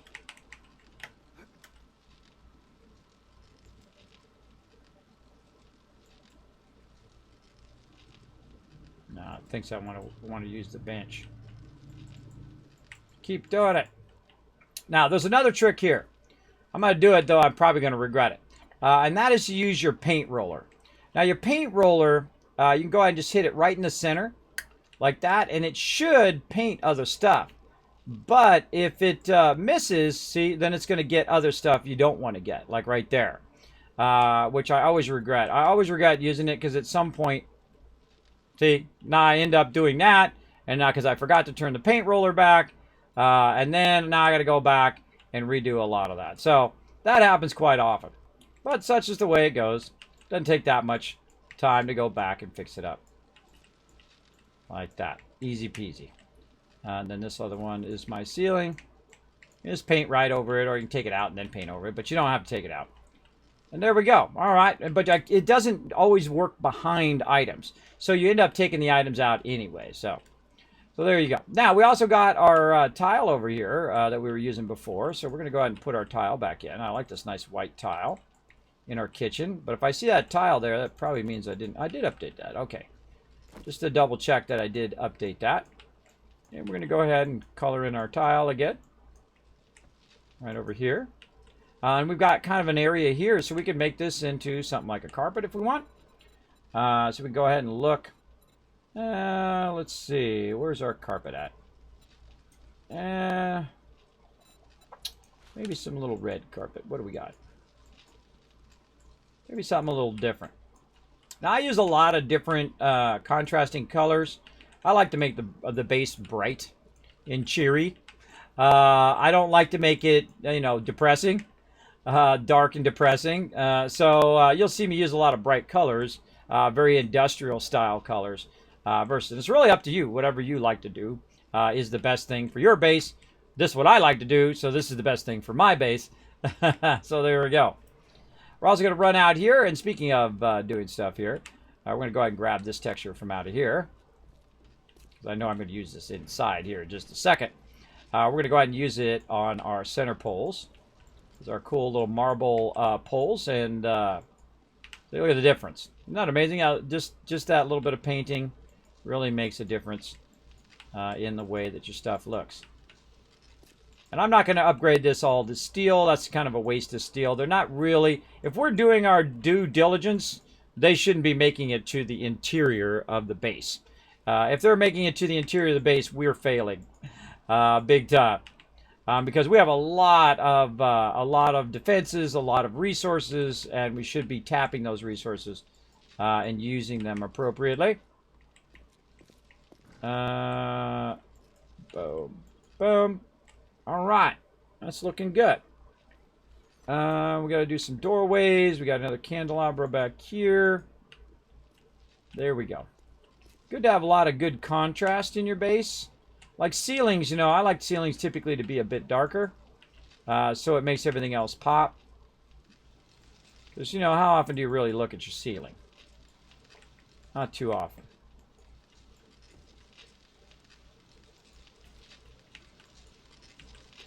A little more difficult with the mushrooms there, but we'll work around it. Mushrooms are a vital part of our survival, so... Actually makes the mushrooms pop off of there too, which is very cool. All right, make sure we got all of these over here. Aha, we missed a few. I always like to backtrack and make sure. So this is what we're doing today. We're doing a little bunch of house renovation. We're doing really good because our upstairs is already done. All we need to do is just to go in and paint all this in. And again, we could paint it in larger groups. But I don't mind painting it one at a time. I feel like in the long run, painting this stuff one at a time saves me time. So I don't end up repainting stuff. And this way also I'm not switching back and forth between group paints. Though I could have multiple paintbrushes. I could have, 10 paintbrushes in my bar with all the different textures. But I usually feel like 2 paintbrushes is the most I need. Look at that. It's actually got a little bit of damage there. It also shows you when you have damage on that particular one. A bit more obvious when you have it painted. Oh, time for a battle. Time for a battle. Kiz, something about spacing. Hold on, let me go back. Holy heck, it's been a while. Yeah, it has been. How you been? It's been quite some time since I last chatted. Well, hey, Looker, I've been good. I've been good. Thanks for being here. Because anyone, what spacing do I need if I want to make a drawbridge? It's 5 wide, and make sure you put, here's what you do. You make a drawbridge, and you put all the frames down over where you want your drawbridge to be, right? Then you want it to be really long, like say 10 blocks long. Then put your drawbridge down, and then the back of it, you're going to see the back of it where it attaches. I'll go and show you ours real quick. The back of it where it attaches, that's the most important part. And it's really awkward because it's this big gigantic thing that's right in your face when you're trying to do it. I suggest to back up, like back here when you're putting it down. And when I did mine, see the back part, this part right here is the most important part. That's the part that attaches to the ground, right? So you want to have your frames there, and then you want to have your frames going out underneath here. I'll wait for it to go back up here. See, and then you put all your frames all the way across, and then I like it to actually go down on cement, though you don't have to have it on that edge on that cement. I feel like sometimes people glitch off the edge if I don't have that line there, so I don't want them to fall into the spikes. So I put that extra line. But if you want to know what the gap is, well, I don't have a thing on there, but I could just basically tell you. It's about 1, 2, 3, 4, 5, and this last one is the 5th one. It's about 5 out, right? 5 out this way. It's 5 wide, and this is really the 6th one, right? 6th or 7th one. But I like to leave just a smaller gap, right? A smaller gap in between. So 1, 2, 3, 4, 5 in between. That's what I would do. Kind of a 5 gap in between. But it doesn't matter. Just put frames all the way down where you're going to put your drawbridge first. Put the thing down because otherwise it's really awkward to put down. It's even more awkward now than it was before. But you got to think that this has to attach to something, right? This whole, the 6th block has to be on something. And that's right there. That should help you a bunch. So there you go. Yep, I'll put in this last drop box for you. Alrighty. And back to it. Alright, what was I doing? Painting the ceiling. That's what I'm doing. Man, I'm very easily distracted. Very easily distracted. Oh, battles. Speaking of getting distracted, let's do some battles. Let's go. Hi, I'm new. Is this a home and a raid base? Yes, this is a combined base. Sometimes we do separate bases. But my crew right now is crushing it. We're on day 47, and we're just easy coasting now, bro. Easy coasted until day 50. You know what's happening at day 50? Well, that's where I crank it up again. It's on normal mode right now, all default settings, except for the fact that it doesn't respawn for 5,000 days. That's right. I never have it on any other setting. I feel like if you were really there wouldn't be some magic wrenches showing up in the house next door after so many days. I feel like that's a really kind of a funky mechanic. I wish there was a way I could just turn the respawn off. So even if you reset a POI, it would not respawn. And the reason why is that adds more of a urgency to continue to go further and further away from the base. If you're resetting POIs and if you're having it reset all the loot, there's really no draw to go any further than the town you're right next to. I've found that many a time. And it really makes the game too easy. Sin, Red Raven, Mad Dog, coming to get some extra love, and Sushi Chef also getting some love. This is a little side game we play called Stream Raiders. Very fun. Everybody in the chat's playing it right now. Very fun. Boom. Let's get the next one going. Ooh, we're going to do a monolith this time. All right. I think one of these we got to protect, right? All right. Which one's ours and which one's theirs? Enemy. Allied. All right. So we got to protect our allied one. Now I'm going to put my healer in this time. Where we want to be? We want to be... Oh, man. We got to be in 2 places at once. So I'm going to be right here. Let's go ahead and do some battle. Let's do some battle plans here. Hold on. Let's take a moment. All right. We're going to need some people around here. Obviously. We're going to need some peeps over here to push on doing this, right? So we're going to say this. And then we're going to say support here. And then we're also going to need some tanks over here to keep this busy. Over here. I don't know if we're going to have enough peeps. Maybe a little support for that over there too. Smaller group. So we can push in, grab wipe out these dudes over here. and wipe out their obelisk before they come over and wipe out ours. We'll see how it goes. We'll see how it goes. Now, again, I'm going to use some of my alt characters now to get that going on. There we go. Okay, let's get back to painting. We're almost done with the whole entire house, by the way. Pretty amazing, amazing build. I really enjoyed working on this one, for sure. All right, let's go ahead and also color in this doorway over here. A lot of doorway stuff. And again, normally I don't do this. This is a bit above and beyond on this one. Make a mistake, by the way, everybody. Just say, oop, my bad, and fix it and go back to it. Keep rolling on. We need our window texture. Put that on this other one. There we go. Jump up here. You can do this from outside as well. But I'm inside for now, so we might as well. Hey, isn't that amazing how it transforms, like the feel of the entire interior? Pretty amazing. Sounds right, but not 100% on it. Yeah, it's really a 7 gap, but you see on the 6th one that I put a row, so I use that. So welcome, welcome. It's both, yes. This is what we call a Kismet kill box. That's what we call it. So in the interior, we take over a POI. We take that. We don't normally fully restore it like this. This was all burnt. It was all burnt up and taken out. And you can see it's the one that has the side interior there. And we've restored it, upgraded to concrete. The whole entire thing is concrete, by the way. The whole entire house now is concrete. The exterior is concrete and now being upgraded to iron. We added an awesome garden and all this. Now, I didn't do this just by myself, everybody. There's a whole lot of people working together. And I like to challenge my peeps every single time to do something new and something tougher based on how many people are in the server, right? I feel like the game stalls out about day 50 because my team is just so good. And I turn it all the way up to the best and hardest modes, and they don't even notice. They don't even notice what. I could turn it on insane mode right now, and I bet you nobody would even notice. They'd be like, going about the thing, oh, you turned up to insane mode? Cool. And they wouldn't even think about it.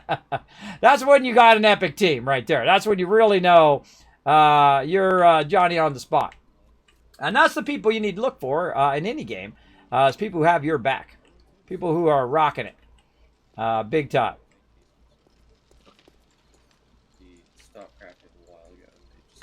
There we go. Hard to get behind the door because I'm also triggering the door down there. There we go. All right. We'll come back and get the rest of that. We're going to put another chemistry bench there. That's what we're doing. Didn't we have another one? We did. We already have another one. All right. Awesome. And let's just go ahead and paint it before we put it down. How about that? That'll make it much easier. There we go. And then we're going to put our chemistry bench down. And I think there might be a little problem with getting that in there. What's blocking it? It could be that block. There, no, it's good. Oh, all right. Nope. Oh, the edges. That's what I was going to take out. These edges. If I take one out, I got to take them both out. There's a thin edge that's taking up the block there. Now, if you put it down and you don't like where it's at, pick it up and move it. Easy. It just takes a bit. Takes 15 seconds or so to pick it up and let it run. Let me get back over here into my mod live. There we go. And we're trying to shoot for Horde Night. We're getting close. We're on day 48. Day 49, the night of day 49 is Horde Night. How we doing on time? Oof, we're going to be close. We're going to be very, very close. All right, so I picked it back up again. And then now that we've taken that out, boom, we can put another one right there. We'll go ahead and label that one too as another gunpowder number 4. Now this one I'm going to actually put up on the wall because it'd be awkward on the ground. So we're going to put it right up here. Gunpowder bench 4. All right, so you have 4 gunpowder benches for you now.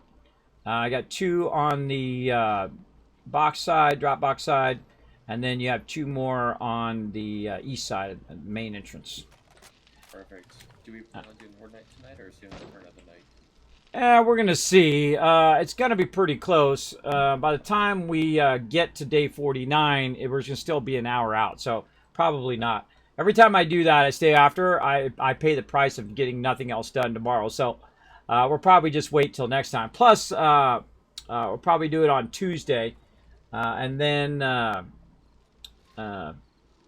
switch over to day... when we hit day 50, we're going to switch over next Saturday to max settings. Unless I change my mind in the next hour, because you know how I am. Unless I change my mind, we'll see. You never really know until we get down to it and I say, okay, do I feel strong enough in the moment? And see, that's one of the toughest things I have to deal with now, is that I am not very reliable. And that's a tough thing to say because I have been super reliable my entire career. That's what I'm known for. Being on time, never being late on a project, always being there and whatnot. But because of my conditions, I have to keep that always in the back of my mind. Do I want to risk not being here for the stream tomorrow by staying up too late tonight?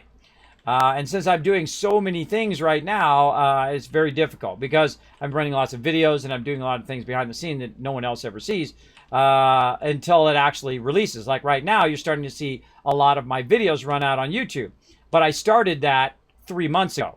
So some of those videos are from a while ago. You're going to see some of my guides and things like that roll out too.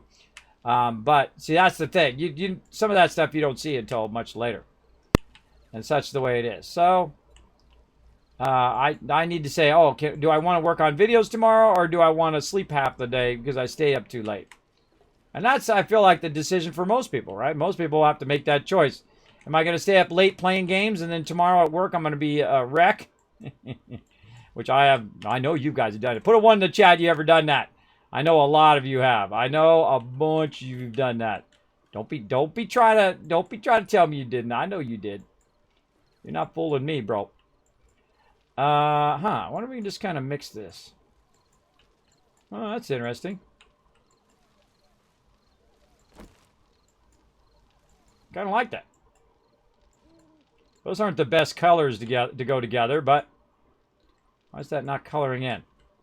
Of course, that one's not going to color. Just to troll the heck out of me. Whatever. Ah! Trying to get the bar. Nope. Doesn't want to get the bar. No. Okay, fine. Fine. Again, this is one of the things I really like about the bars is that you can go through the bars. Get those going. All right, very nice. I wanted to fix this up over here. Normally you can color these in, but I guess the metal ones you can't color. Oh, no, there they go. There they go. Okay. For some reason. Wasn't colored. You got to find the right spot. I find. There we go. Try this again. All right, now we're doing it. Ah. See, look, that should color that bar. It's going to be real hard for me to get that bar, but we'll do our best. There we go. All right. All right, now we're getting somewhere. That's much nicer. This is going to trigger me, though. That is going to full-on trigger me.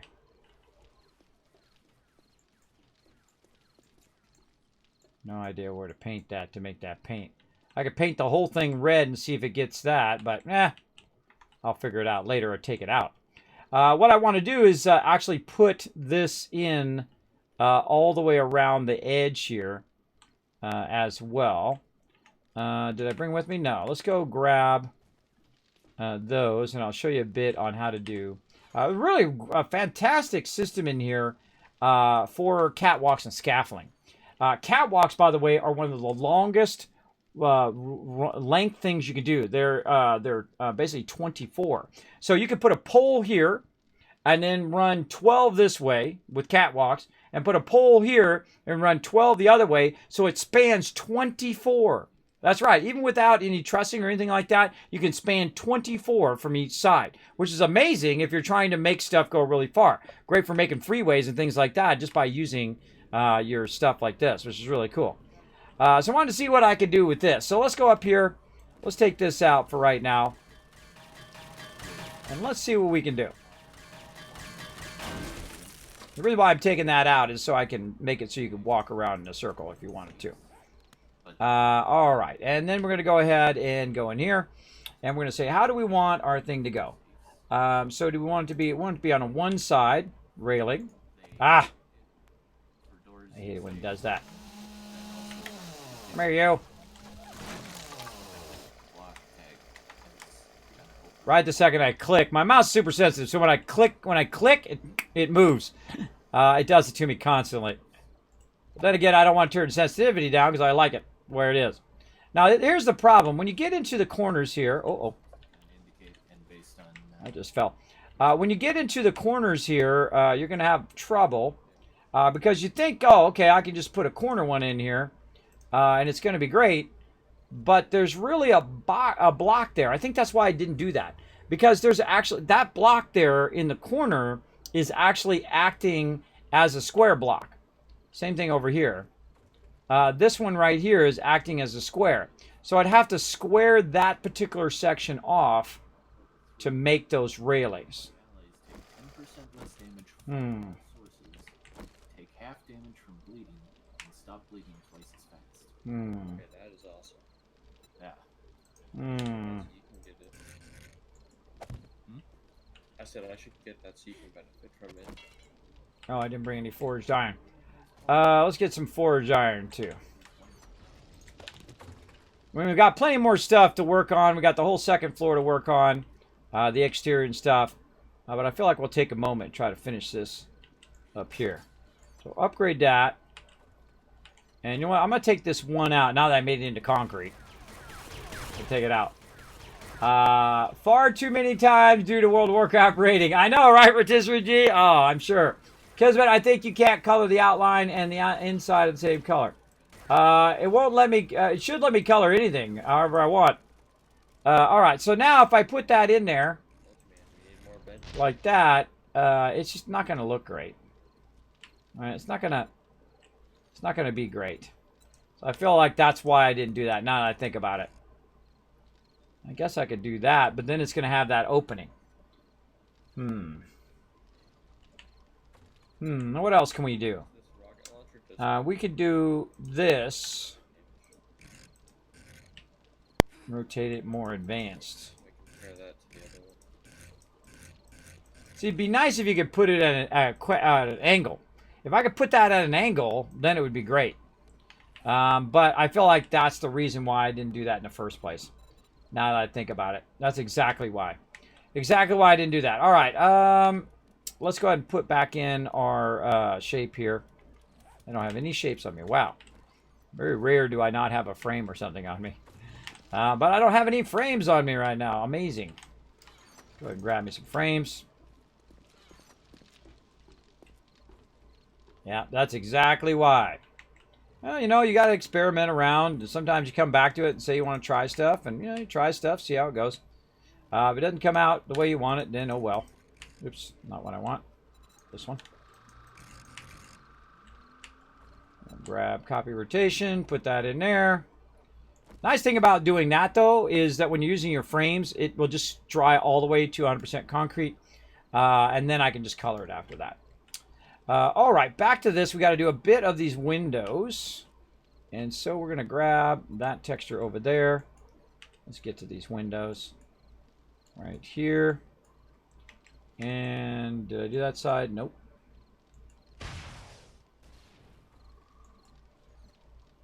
So we're coloring in those windows. Over there and over here.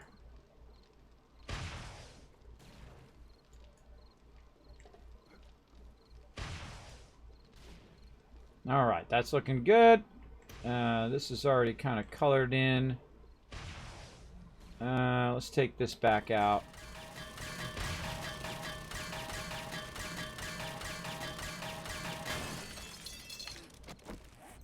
Put this back the way I had it.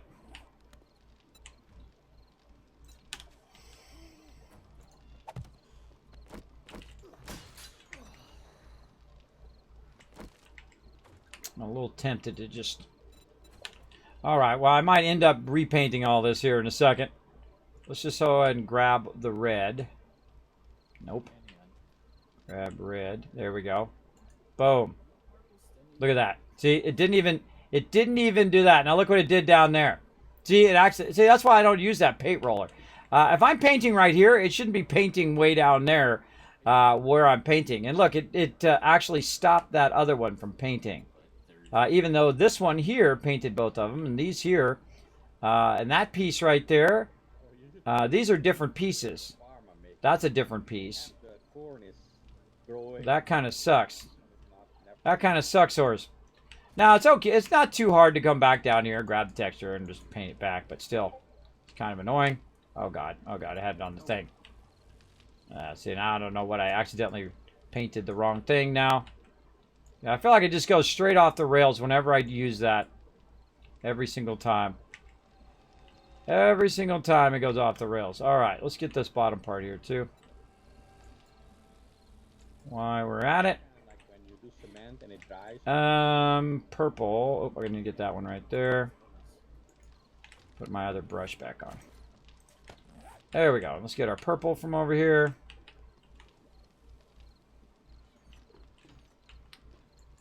I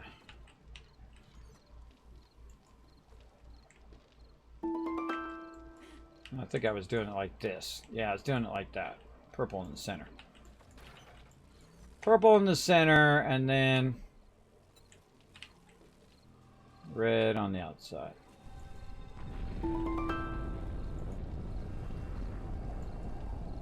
Yeah, see, that's weird. See, some of these won't let you paint the outside, and some of them will. I'm gonna leave it. Not gonna worry about it too much. Okay, now we need some ceiling stuff. We'll get into that. Did we do this? How about on this other side? Did we do that other side? We did. We got that done. Got to come back and color that one. All right, that's good for now. Let's go ahead and work on the outside a bit here. This one right here is pretty easy because we already did it over on this side. We got all this glass to put in. I got lots to do. There we go. You might have to color the middle purple before color the outside red. Well, you saw what happened. You saw what happened. Thank you, Sal or Morton, for coming in with the raid love. Appreciate that big time. Thanks for coming in. How have you been? Hope you've been well. Appreciate you coming in, showing the stream lots of love. We're going to do some painting over here. Let's see, what else do we need to paint over on this side? I think just the ceiling. Yeah, just the ceiling I think is good. All right. Oh, whoop, that wasn't it. This. There we go. All right. And that should be actually ceiling tile. So let's go ahead and get that. And we'll put this ceiling tile coming down. There we go. All right. Now this particular wood grain is nice and flat. So it looks like it runs all together. So we're going to go ahead and just paint all this in. Now this is just kind of like, you know, the same old that we already did on the other side. So we're just kind of painting this in. Now this would be a good time to use your larger brush to do a whole bunch of this at the same time.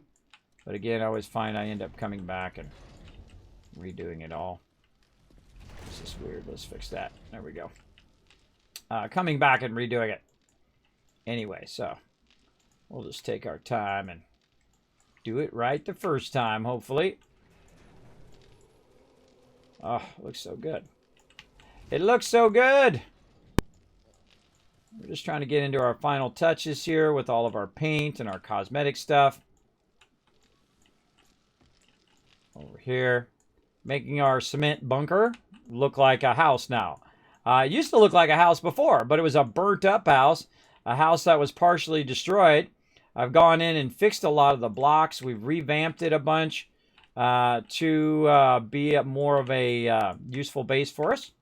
And now all I'm doing is just cosmetically making it look like it's a house again. But a house the way I want it to look. So that's the advantage of being me. I love doing this kind of stuff. I can do it endlessly. And because everybody worked so hard to crush the game early on, we we can afford to take time to do all of this. Normally, you're in a hurry every 7 days, especially early game. I find between day 1 and 21, I'm just constantly working on organizing, upgrading, making sure people got vehicles, making sure people got food, water, and all of that stuff, and constantly running the forges and constantly running other stuff, and then building our Kismet kill box here. In this kill box, we've done some uniquely different stuff than we've done before. Our garden is on the outside, running around the outside of the base. Very rare we do that. Usually we put the garden up on the top. This time we decided to put the trees up on the top, which we call the tree farm. We put those up on the top. They also have a separate tree farm for some special stuff they like to make for trading. But for wood, we just put it up on the top. We cut it down. We started going right after Horde Night, and we cut it down right before Horde Night. And that helps a lot. We need to keep this stuff upgrading, too, so we can come back and paint all that stuff later on as well. I feel like I want to put the shutters back on that one. And this one's done. Probably won't be able to put the shutters there because we have the door there, so probably no shutters on that one. But we'll come back and do the shutters. Now, you want to walk in two different directions. You want to walk this way, looking to see if you missed anything, and then turn around and walk back the other way to see if you've missed any spots. Right, like on the side here, we've got some spots up here that we need to get right underneath this overhang. So go ahead and get that. That's going to look great. That's going to be a tough one there, but we can just sneak in there and grab it. Oh, looks so good. Looks so good. Okay, and we'll go ahead and pick up this wood grain because we need to go up here and work on our upper wood grain. Now, there's a bit of a problem up here, and I'm probably going to fix this later, but I can't paint this right here. And the reason why I can't paint it is I use squares here instead of plates. I meant to only use squares where my supports were so it looked legit, like you had some things, but I ended up while I was talking, and while I was talking, I was putting down a bunch of blocks, and I realized, oops, I put the wrong blocks down. So I'll have to pay the price for that later, which is the price of my time to come back and fix it. So we'll try not to do that. We'll try not to do that again, but, you know, we did what we had to do. Now, the upper level here is going to be pretty much a lot of the same thing. Same coloring as the lower part of the house. I was thinking of doing something different, but we'll go ahead and paint it a bit here. And then we'll see what we might want to do different in the top part. Let's see. We could make the top part brick. We're going to make the outside wall brick. Well, let's just take a look at it. Let's go ahead and paint in some brick. See if we like that up at the top. Oh, that brick is beautiful. That is some beautiful brick. But it doesn't contrast very well with the thing here. So I'm not digging it. But I like it. It's going to definitely go out along the side of the thing there. And a lot of these textures are just like dirty brick that, you know, is run down and stuff like that. Which is, you know, what you'd expect in a post-apocalyptic game. But what else do we feel like doing? We got wood paneling. We got a wood fence there. A lot of stuff we can do. We could do metal rivets, which is what we've been using kind of in the other parts of the house as well. I kind of like the metal rivets. Let's go with that. And that's really going to make it contrast with the lower part of the roof. Looks like the whole top side of the base. Oh, I like that. What do you guys think in the chat? Put a 1 in the chat if you like that. I'm digging it. I'm digging it. Again, you want a little bit of contrast. Now, you know, some people like everything to be very uniform, everything exactly the same, very symmetrical and stuff like that. I find too much symmetry boring. I mean, some symmetry is good. But too much is boring. It's just the same repetitive thing. I like to... oh, wait, we don't... I don't think we need shutters around half a window, but such is the way it goes. That needs to be repaired. Close that one. All right, so I kind of like that. We'll go for it, and if I change my mind, I'll change something else. That's pretty much how I roll. I'll just make it something else.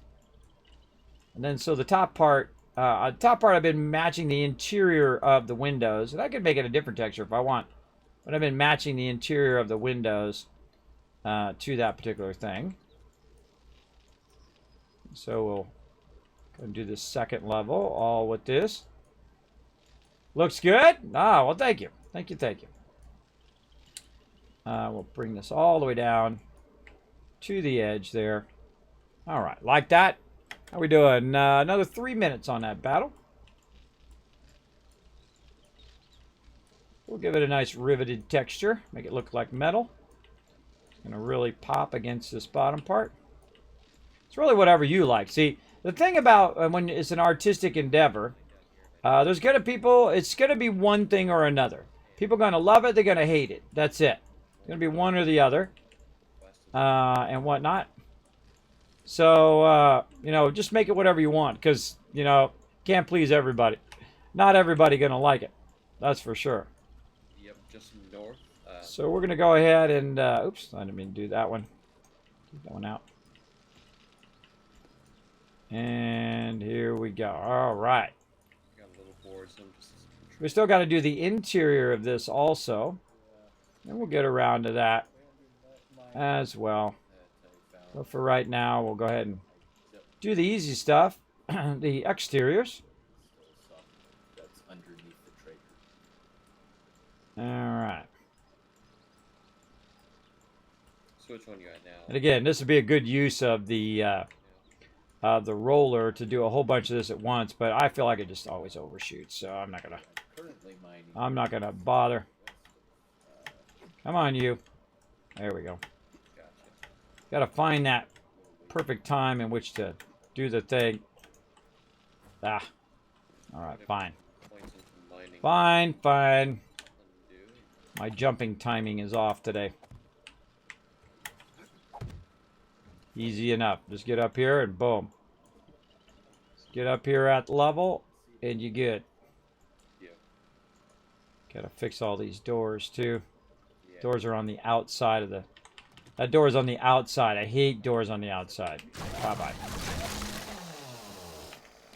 It means that it's attached. It's attached from the outside in. I just... Come on, fingers. What the heck? I really dislike... I like it to be flush to the edge when it comes to doors. I don't like them to be too far in and too far out.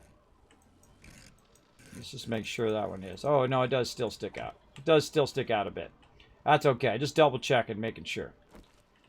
Sometimes you can turn them the other way where they're outside, but actually that one wouldn't work because, now that I think about it, because it would need to be attached something outside. But you get the idea. I don't like them attached that way because they do have a tendency to get destroyed. But no one's going to... No mobs are really going to bother it up here, I'm telling you. It'll be just fine. And we didn't really need to upgrade the top part, but let's just, we're going to do it, let's do it right kind of thing. Alright, that's looking good. Oh, it's going to look awesome from far away too. We'll come back and we'll check this out from far away. Just 200 meters away. When you get a chance, there's a hole I'm trying to fill with frames and it... Alrighty. Don't let me put the frames right where I want it. Getting it going on. Yeah, I'll just replant the tree farm and then I'm gonna swing over by you.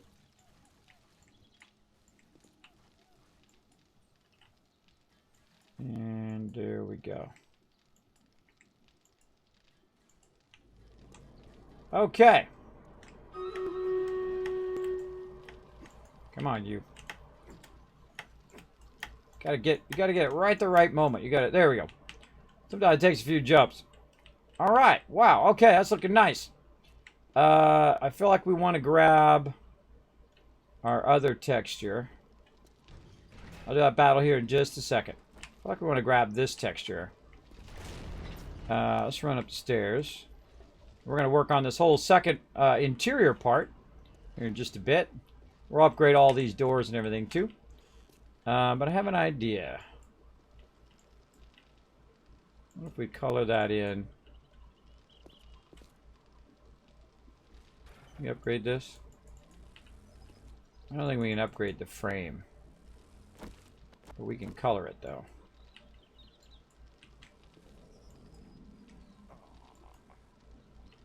Yeah. All right. Well, sadly I can't make that. I could go and try to fool around with that, but I'm going to make that like that. I like that. I like that a lot. All right. I forgot to do this window.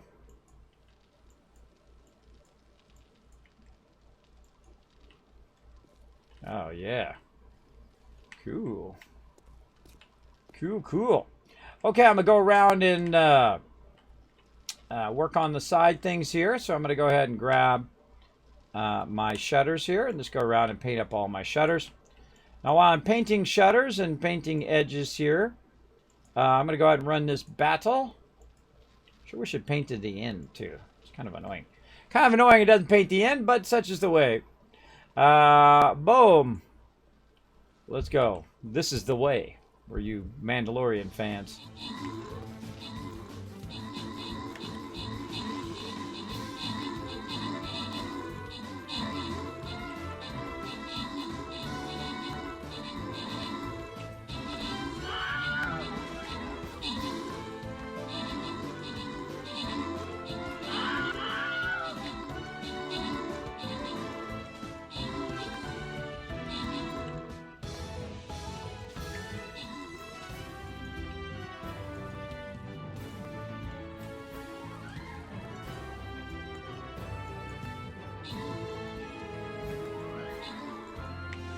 Now, Looker, you don't need to tell me about the battles. I do appreciate you having my back, though. It makes a noise and it flashes over here on my other screen. So, sometimes, obviously, I'm in the middle of something. You know, I'm painting or I'm in a battle or I'm focused on something. So, I do appreciate it, though, but not necessary. Just letting you know. And also, you know, sometimes people come in my channel, they get all entitled. They're like, hey, Kismet, the battle, do the battle now, do the battle right now. And I'm like, yo, bro, I'm playing a game right here. This is a side game. This is a side game. Don't get too entitled like, hey, right now. Don't do that. That's always a bad place to go. So just a heads up for everybody in the chat. CW getting 50 gold. Congrats. Crazy getting some love. Shin coming in overall MVP with Twitch and Cyber Chick. Coming in, or I mean, Twisted Cyber Chick coming in overall MVP with a 28 kills. Very nice. Very, very nice. Let's keep it going. Let's keep that love a rocking and a rolling. High side. Yeah, let's go high side that time. I've been spending some of my gold. I'm down to 24,000 now. I've just been buying scrolls like crazy now. Every time the scrolls come up, I just buy them. All right, we're going to wait for that to dry. We got to make sure that we paint the sides here. Of these as well. Should I paint them that or should I paint them this? I think I'm going to paint it this. So we get that side edge. Yeah. Want to get that side edge in there. And then we probably have an edge underneath. We're going to need to back up to get that. No one's going to see it other than me, but I will know it's there. So I want to get that in there. Is there where I kind of filled it? All right, and then also over here, we're gonna go ahead and do this and paint in the top edge like that. All right. Again, it's kind of a bummer. By the way, if I put a block there, here's the interesting thing. If I put a block there, a lot of times, well, actually, I got to put it in. It will actually cut that edge off. If there's something next to it, it'll cut it off flat. But if there's nothing else next to it, it will do that. It's an interesting little thing. Which one's which? Oh, this one. Actually, I think I just painted that the wrong thing. Hold on a second. No, I painted it right. I painted it right. All right, awesome. Paint this. Use this ladder as a little helper here. There we go. And wait for that to dry. Come back to it. Okay, awesome.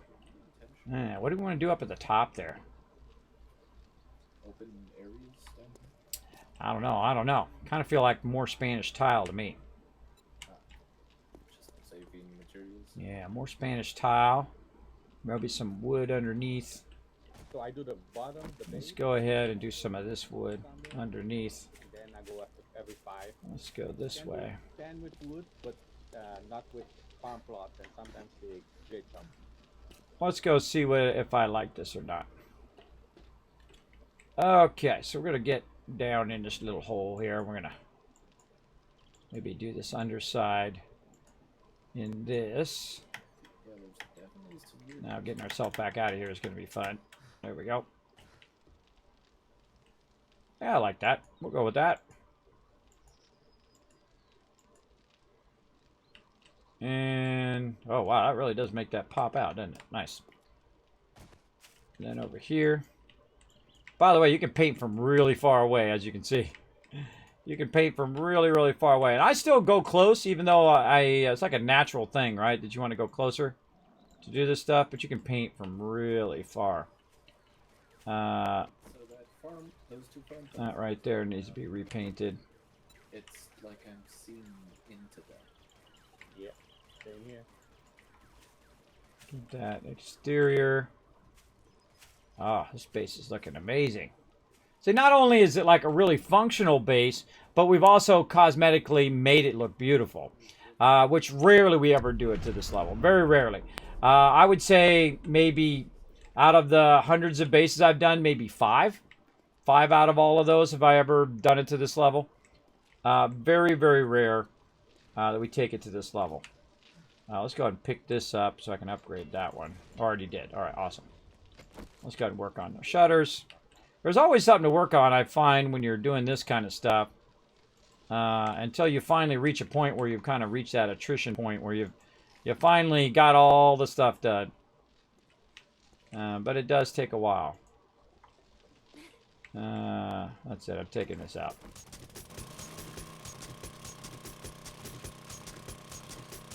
I hate wasting bulletproof glass. It's like the most expensive thing in the entire game. It's the most expensive thing in the entire game to just go bye-bye to the bulletproof glass.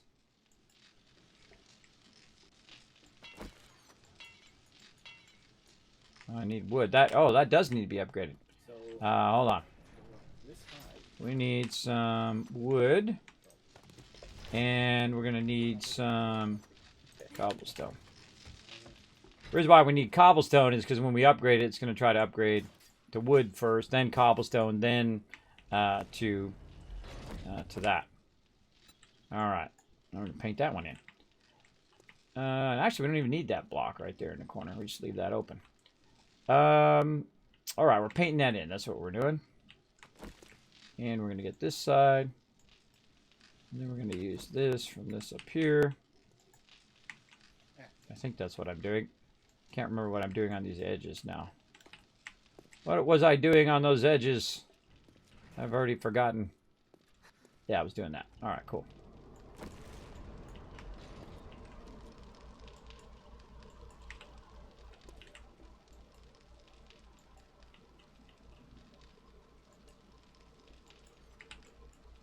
And this is just, chilling out, having a good time. See, this game is normally about go, go, go, go, go, go, go as fast as you possibly can.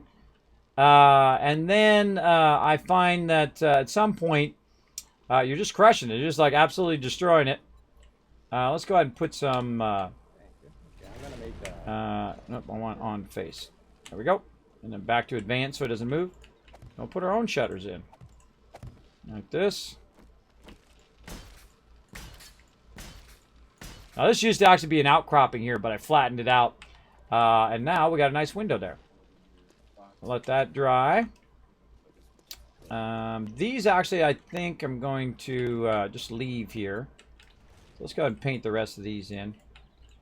I'm going to leave this here, but then move this out so we have a little bit more room for the farm. And that's why I made the whole thing glass.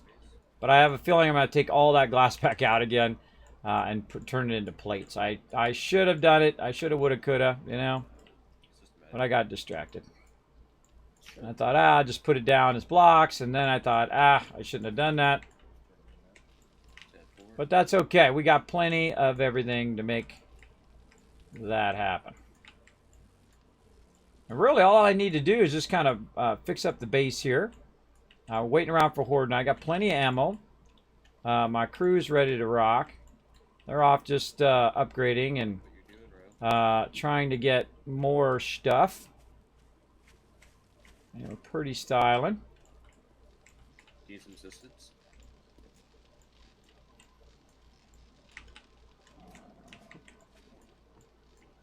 Really does give the base a real rich look too. Having everything out of marble. I just decided to make kind of an interesting shape there. Kind of flat on the back, but kind of angular on the other side.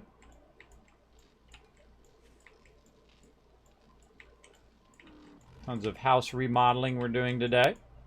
Or really, we're mostly just painting. Because I did most of the work last time. So it makes it a lot easier. A lot easier. All right, we need to go in and paint also our other ladder. Let's go paint our other ladder here, which is up here. Paint that in. Make it very easy. I still got to make the way to get up here to the top part. How's this looking? These are 1200s. All right, I'll cut these down. We're getting close to Horde Night anyway, so I'm just going to cut them down. Now, the problem with trees is trees are very time intensive. You're going to die of starvation? Yeah, I would, you know, this never happened to me before. Thanks for letting me know. Obviously, I'm not dying because look at my health. I only really eat food and whatnot, typically on a regular basis when I'm away from the base. If I die, I just come right back. I'm at the base, right? So I can just come back and pick up my stuff. Also, I really don't worry about food and water in any game, like games like Fallout and other things like that, until I actually start taking damage. If I start taking damage, I just run downstairs, I have a little bit of food, and I'm good. The real reason to eat food in this game, especially in Alpha 19, is your stamina. Your stamina is your real big problem with your food and water. But I'm taking a little bit of damage. You see I'm at 177. But I'm in no danger of instantly dying suddenly. But just so you guys won't be triggered in the chat and won't be like, oh God, look out, Kismet. And that's why I have an actual emote, which you can see Crazy using in the chat for food and water, because I often forget about it, because I don't care if I die. That's not tied to my ego if I die or not in game. In fact, if you're not dying, you're not pushing yourself enough in game, I find. And this just tells you right there. I was probably starving for a while, and it did nothing. It was no big deal. And really, when you get to the game mechanics to a point when it's not that big of a deal, and you're not afraid of dying every second, you're not afraid of dying like to dogs or to bears or stuff like that, it really gives you power in the game, too. It takes that fear away, because fear is the mind killer for all you Doom fans out there. Yeah, so I very rarely worry about it. Because, again, I'm not worried about dying, not worried about, oh, God, Kismet, you died. I can't believe you died in a game that, no, big deal. So, yeah, I don't worry about it. But then again, that's why I have that emote, so you guys can remind me if, you get triggered or whatever. It doesn't bother me at all. Doesn't bother me at all if you guys come in and say, hey, Kismet, look out for your food. I appreciate you having my back. Also doesn't bother me at all if I die and whatnot. All right, let's work on the second floor here. Now, the second floor, we're just going to go ahead and make it look much like the first floor. All right, we're just going to put up all our wood paneling. And we can do something different up here. We can make this into our bunker edge area. I'm a little tempted to put this in here and run it around. But I think I'll make it look a little too dark in here. So I'm going to go ahead and just go with this. And see, I see some concrete and stuff up there that I'd love to go in and color in, but I'd have to take those blocks out and all of that. Maybe. Maybe at some point. I don't know. If it's really a tremendous amount of work to redo it, I typically won't do it if it's a long run thing. But if I get some time, I'll say, oh, I got some time, I'm going to go fix that up. Yeah, sometimes. All right. Let's get this stuff here, too. Get a little bit of that in there. I don't really like that. It's not really great contrast. I kind of feel like just taking those out. Let's take those out on the upstairs. All righty. We're just going to extend this in here. I know you're all ready over there, and I'll head over. Then each room will make uniquely different. We'll put different wallpaper in each room and whatnot. Or, sorry, that was that one. Or maybe with a power room, we'll go ahead and pull in the thing. Now, I'm actually going to be moving a lot of our power and how our power works when I get to turrets and all that stuff. We're really building this base up, man. We're really spending a lot of time on it. Again, normally I'm running around collecting loot or helping out my crew with quests or whatnot. But we got a bunch of peeps on right now. They don't need me to run around behind them and tell them what to do. So they got it handled. They got what they're doing handled. I got what I'm doing handled, if you know what I mean. We are having some fun. Having some fun. Getting it going on. Okay. And these posts I want to be a different type of wood than the wall. Now down here, what do we want for this? I think we want to get some of this. Just keep this wood coming up just like we did before here. Kind of cool how you can do the steps and the thing separate. See, now sometimes it does this. Look at this weirdness. Right? I can get that one from there, but the other one not. Pretty weird. Do I want to bring that all the way up? No, I probably don't. I probably want that to be something different.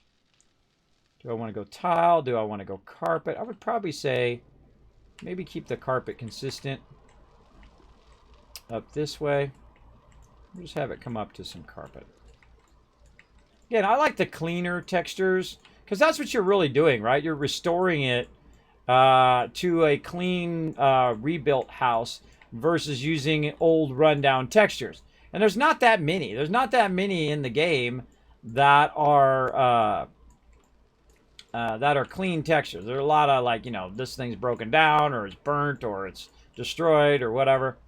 So I do like to go through and try to use some of the cleaner textures. I don't know. I might come back and change the whole entire thing. See, that's the way I am.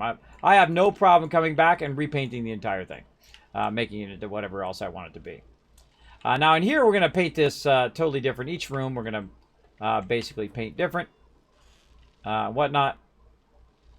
Yeah, I kind of feel like we'll do a bit of something right here. This, we're going to bring this into this. Or actually, what we'll do, we'll make that red. Just like our other doorways. The stairs are here. Let me go ahead and pick that up. Again, you can have a bunch of different brushes. And just have all your different textures on those brushes. I feel like we'll just try to keep this nice and consistent. Over there. And then we have another exit over here. See, if you know what you want to do, it's much easier. If you get stuck and you're like, oh, I don't know what I want to do in this room, go do something else. Definitely go do something else. And then when, all of a sudden you'll have inspiration. Be, oh, okay, I want to do this. I want to do that. And whatnot. Now we're using this carpet right here. Let's go ahead and try, what about gray marble? Let's try this in some gray marble. Ooh, kind of like, oh, not on the wall. I kind of like that. I just saw a torso climbing up a wall. Reminds me of floor tile. Oh, that needs to be upgraded first.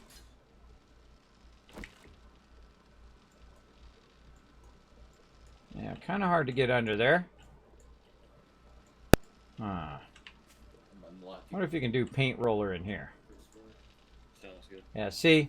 We do paint roller there. It doesn't get underneath these. So, it's like I gotta get these out of here at some point. One of these are mine too. That one's mine, the middle one there. So I'll come back to it. I'll do one room and I'll tell everybody to move their stuff into another room and so on. Let's go ahead and look at what we want on the walls. What do we want on the walls? Again, I just try different stuff out. And, I might like it in the moment and then come back later and say, yeah, I don't really like that. Let's try this wallpaper that we've seen many a time in many a house. And again, in the moment, you might go, okay, I kind of like that. And then later on, you go, eh. I feel like, eventually, when this gets closer to release, they're going to have a lot more of these textures, or even after release, when they come back and add a bunch of textures to the game. I feel like that would be a great Okay, the game is done. Now we're just going to add a bunch of shapes and textures to the game and just focus on shapes and textures. I feel like that would be great in the long run. So let's go ahead and orange it up a bit. Get it going on. Yeah, at least it's not Farmer's Respawn. Well, I didn't die, did I? I was fine. So it's more like rumbling stomach right now. Yeah, that's how it goes. Yeah, as you saw, I was in no danger of dying. I was in zero danger of dying. Now, when you're out and about, you don't want to be doing that because then you really run into trouble.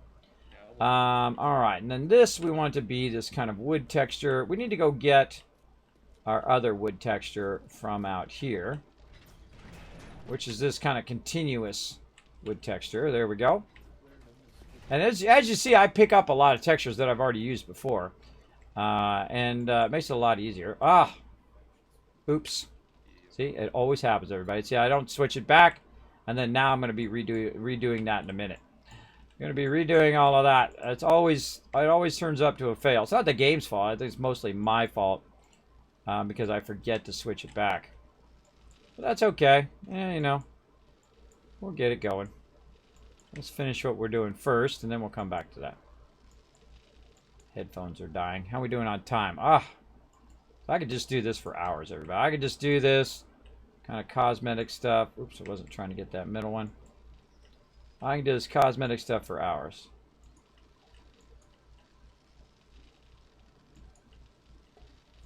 As tell by the 2 hours and 40 minutes I've been doing this.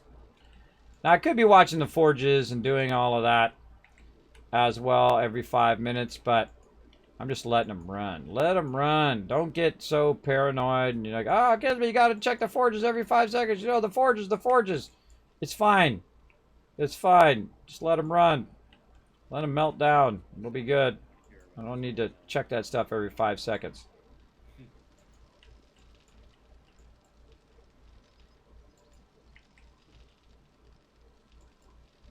Thank you, Ro. All right. I'm gonna finish clearing, then I'll shoot. Put that there. Let's pick up this. I love this kind of combination of the granite and the wood. That turned out really nice. This is all metal bars too. I upgraded all this stuff. All this is all max upgraded. Other than going to steel. I need to waste steel on the interior of the base. But really nice contrast, I think. And then making it very consistent with the rest of the banister down there. Nice. I actually feel like I might want to put that over there. Or do I want to take that one out too? I'll just take it out. There we go. Alright, now we got to fix this because Kismet done screwed up. And we got to fix all of that. And we got to pick up this texture. Got to fix this wall. I'll look for anywhere else where we might have screwed it up. Up here. So I like the wall panelings. It really gives the wall a more different look. See, there's one right there. See, it like goes in random spots, and it's like the weirdest thing. It's like, why did it choose that particular random spot to go into? I like it on steps too. That's really nice on steps. All right, looking good. Do I want this molding here? Let's color it in and see. I really hate the molding in this game. I really do, because it's always that one end that is not colored. But you know what? I'm going to give it a chance, and then most likely take it out later. We'll just color it in. We're just kind of going brown and black in this particular base, apparently. Missed it. Like, Kismet, why does that one not stick out? Well, that's because I have a plate right next to it. It's a glass plate. It's hard to see, but it's there. It is there.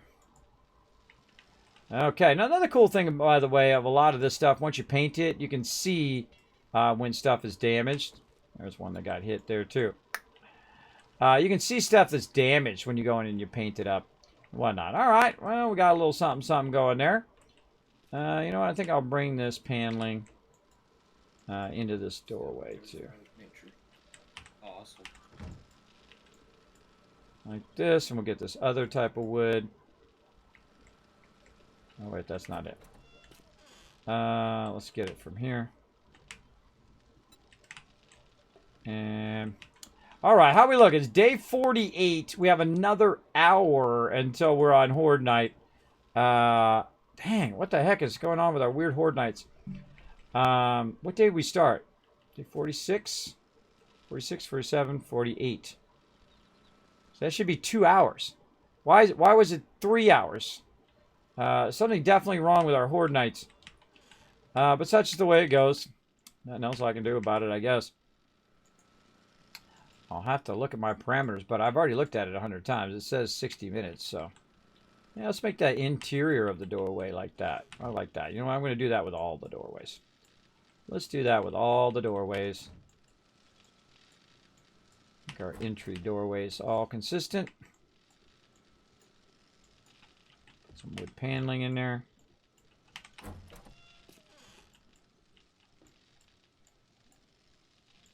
Little half blocks there. All right. Now, what do we want to do in this room?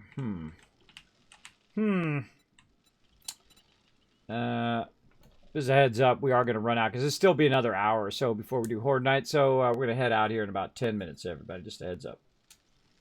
All right. What do I feel like putting in here? Carpet or tile? How about some hardwood? We got about 10 minutes. Got any hardwood down here? Yeah, I heard that on the stream, but it did not come through at all on Discord. No, it did not. You guys can't hear me? I did not. I can hear you now. Oh, yeah. So 10 minutes on. 10 minutes left. We're going to head out. All right. Wood barricade. No. Reinforced wood. Oh, man. I'm so indecisive when it comes to this stuff. I don't really like most of these textures. That's the problem. Make it cardboard. Make the ground cardboard. I feel like they could add a lot more textures to the game for sure. Do a wall. We got gray. We got different carpet. You know what? Let's just try a different carpet. See if we like it. Okay. Oh, I got the wrong screen up. I had the wrong screen all this time? How long have I had the wrong screen up?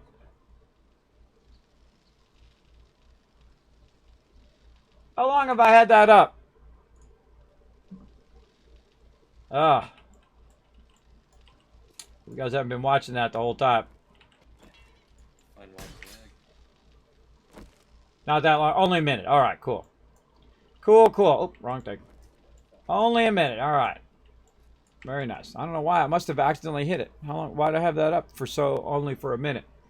Must have accidentally hit it with my mouse. There we go. Thank you very much. Appreciate everybody having my back.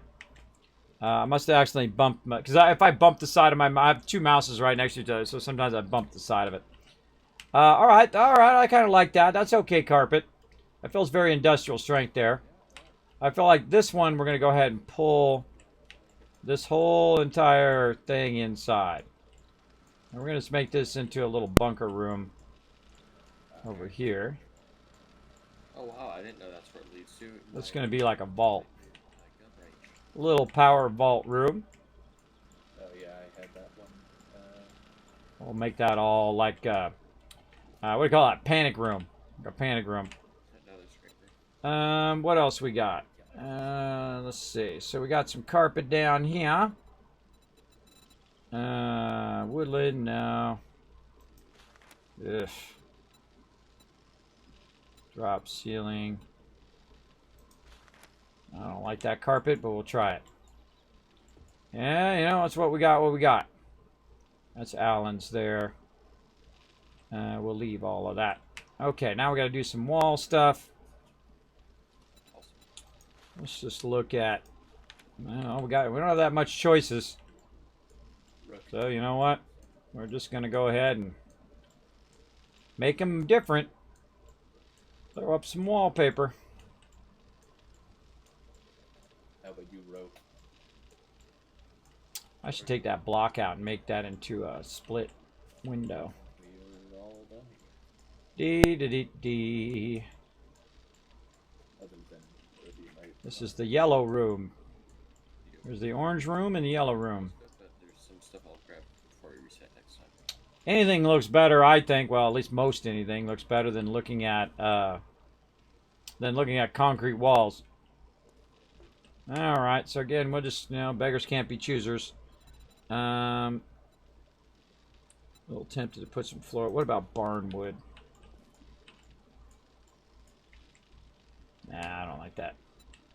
Nah, sometimes you just, try some crazy stuff.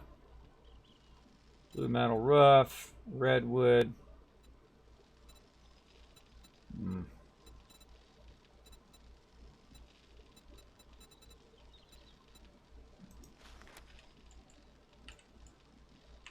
Looks like corkwood. Again, you don't have that many textures, so you don't really have that big of a choice. This one's actually really cool looking. I love this glass. Reminds me of like a bathroom. You know what? Screw it. We'll make this the glass room. Again, you only get so many textures. You only get so many choices.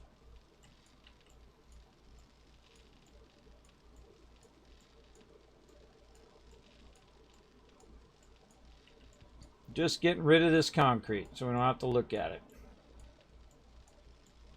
This feels like a bathroom in here. Putting up some glass tiles.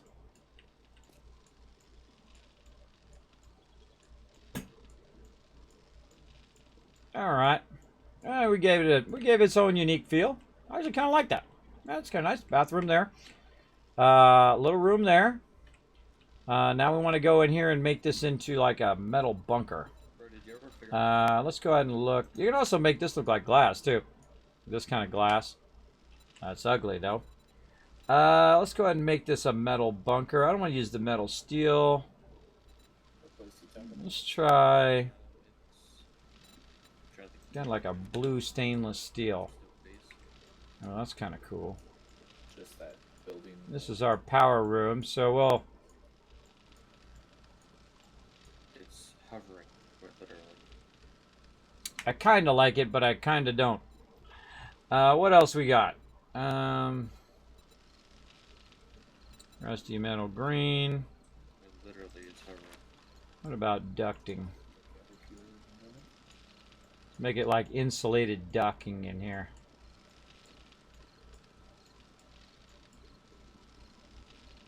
That's cool looking. Not what I want though. Battle time!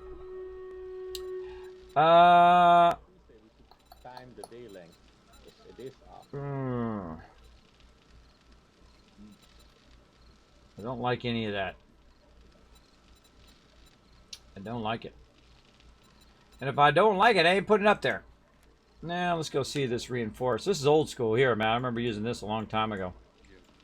You'd upgrade it to that wood.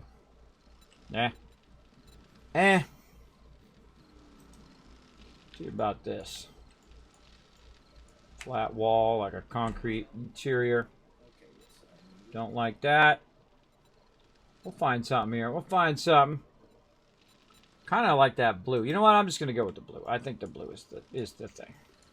I like that more than the rest of that for sure. Call this the blue power room. We'll go with that.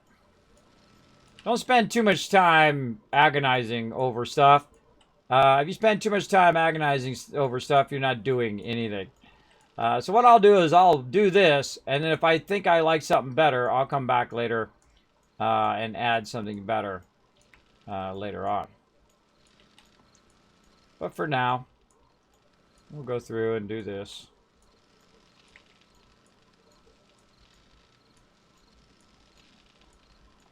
I like that wood up there.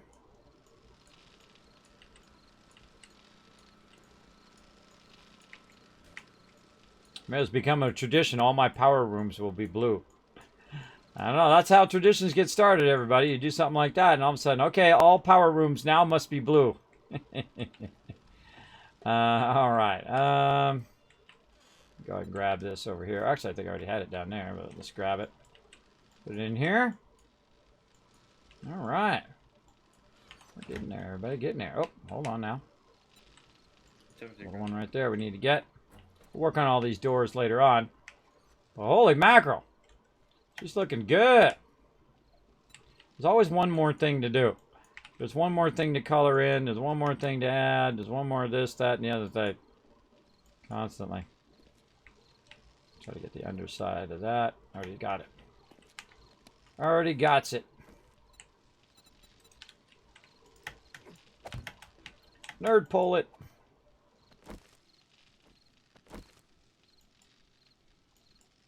Gotcha. All right. Yeah, I'm okay with that for right now. Man, that is awesome. What do you guys think in the chat? All right, let's go back over here. Give her a nice little look. Now I'm going to work on the outside later, but... Oh, man, I really like that. I like that a lot. Well, I got to do this one. There's always one more thing to do. One more, one more. All right, while I'm painting this in, let's go ahead and run this battle. Let's get this battle going on. Let's do it. Battle time. Battle, battle, battle. Let's do it. Time to battle. That's it. The carpet looks like a shade of green my curry produces when I add too many veggies. There you go, looker. There you go. There you go. It's missing something yellow if you're going to go blue. Well, I'm just going to go ahead and go with it. Now, why is it not making any sound? What the heck? Oh, you guys, I can't hear it. My headphones died. You guys can hear it just fine. That's exactly it. Now I can get my other headphones, but I'm just going to switch to my wired ones here. Switch my wired ones. I don't know how, while you guys are listening to that battle. I'm going to get it so I can hear it.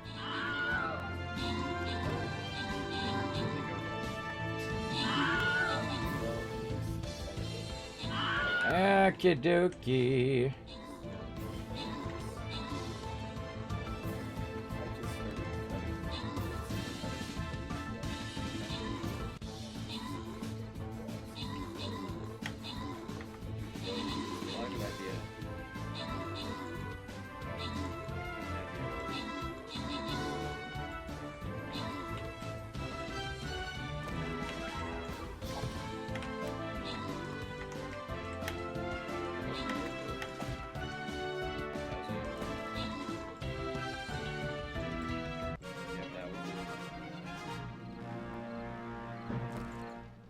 All right, let's see. Open Captain's chest, grant some rewards. Bo Red Raven getting some love. Puma coming in MVP. Now, I'd love to start another one, but I'm not going to. We're going to just peace out, by the way. We're going to peace out of here, mods. We're going to head out. Normally, I get on the Kismet Love train, but lately, I've been a huge slacker. We'll get it going, though. I'm trying to work on a new thing for the Kismet Love train. If I don't get it done soon, I'm just going to say screw it and get it going on. Let's see if my people. See, look. I told them it'd be 10 minutes. They still haven't logged out. I always find myself, I gotta remind them every time. But they'll get on it, hopefully. Put this here. Right there. I see we gotta fix a little bit of something down here. Fix a little something. There we go. I was out there blasting somebody. Oh, they're knocking the house down. Yeah, fun. Oh, that's too bad. They knocked it down and I didn't get to see it on stream. Oh, they knocked it down without you guys getting to see it. Well, sorry, everybody. That's okay. They're doing a good job over there. Look at that. They've been having some fun. That is a serious house to knock down over there, too. So I love watching the buildings fall down. There's something really magical about it here in 7 Days to Die. The way that the things start to fall and the way it goes down. That's a really tough house to take out. That's a lot of auguring right there. So they've been very busy over there. Doing a fantastic job because we're going to extend the base out all the way around. We'll probably fill that in and extend it out all the way out after day 49 in preparation of day 50 when we crank it up. So we'll be extending it probably by about 5 more. I'll then be making a big ramp for them to be able to not only launch in their vehicles, but also to launch in their flying vehicles as well. I'll be doing a long wedge out there, and then I'll be building the gate. I got so much stuff still to do. I love to have much to do in the game, not just run quests and not just collect stuff, but other things. I love to give myself lots of goals that are not part of the game. They're just goals that I set for myself. I want to, extend out the top part so we can do the tree farm on the top, which is very different because normally we do it at the bottom or we do it offset somewhere else. Very fun here. And, of course, we've got our airport landing over here on the glass. So that's really nice. And we're going to paint this all with brick and all of that up in here as well. I'm going to upgrade those while I'm thinking about it. And so on. We still got to put, hatches in and all of that stuff. Lots and lots of work to be done. Still got to put in all the rest of this glass. But, man, did we make a huge move on the base today. So, yeah. Looking great. Let's just match all of these. There we go. Oh, there they go. They're logging out. Awesome. Awesome. Oh, see? There's always one. And I find these quite often. I'll run around and go, oh, I missed that there, and I missed this one there. No big deal if you miss it. Just come back and get it again. No problem. Oh, got to do those lower ones here. We're waiting for that to dry from earlier. And like that. Like this and like this and like that. It's hard to get the underside of this unless I drill through the ground. But I can get the top side. At least I can try.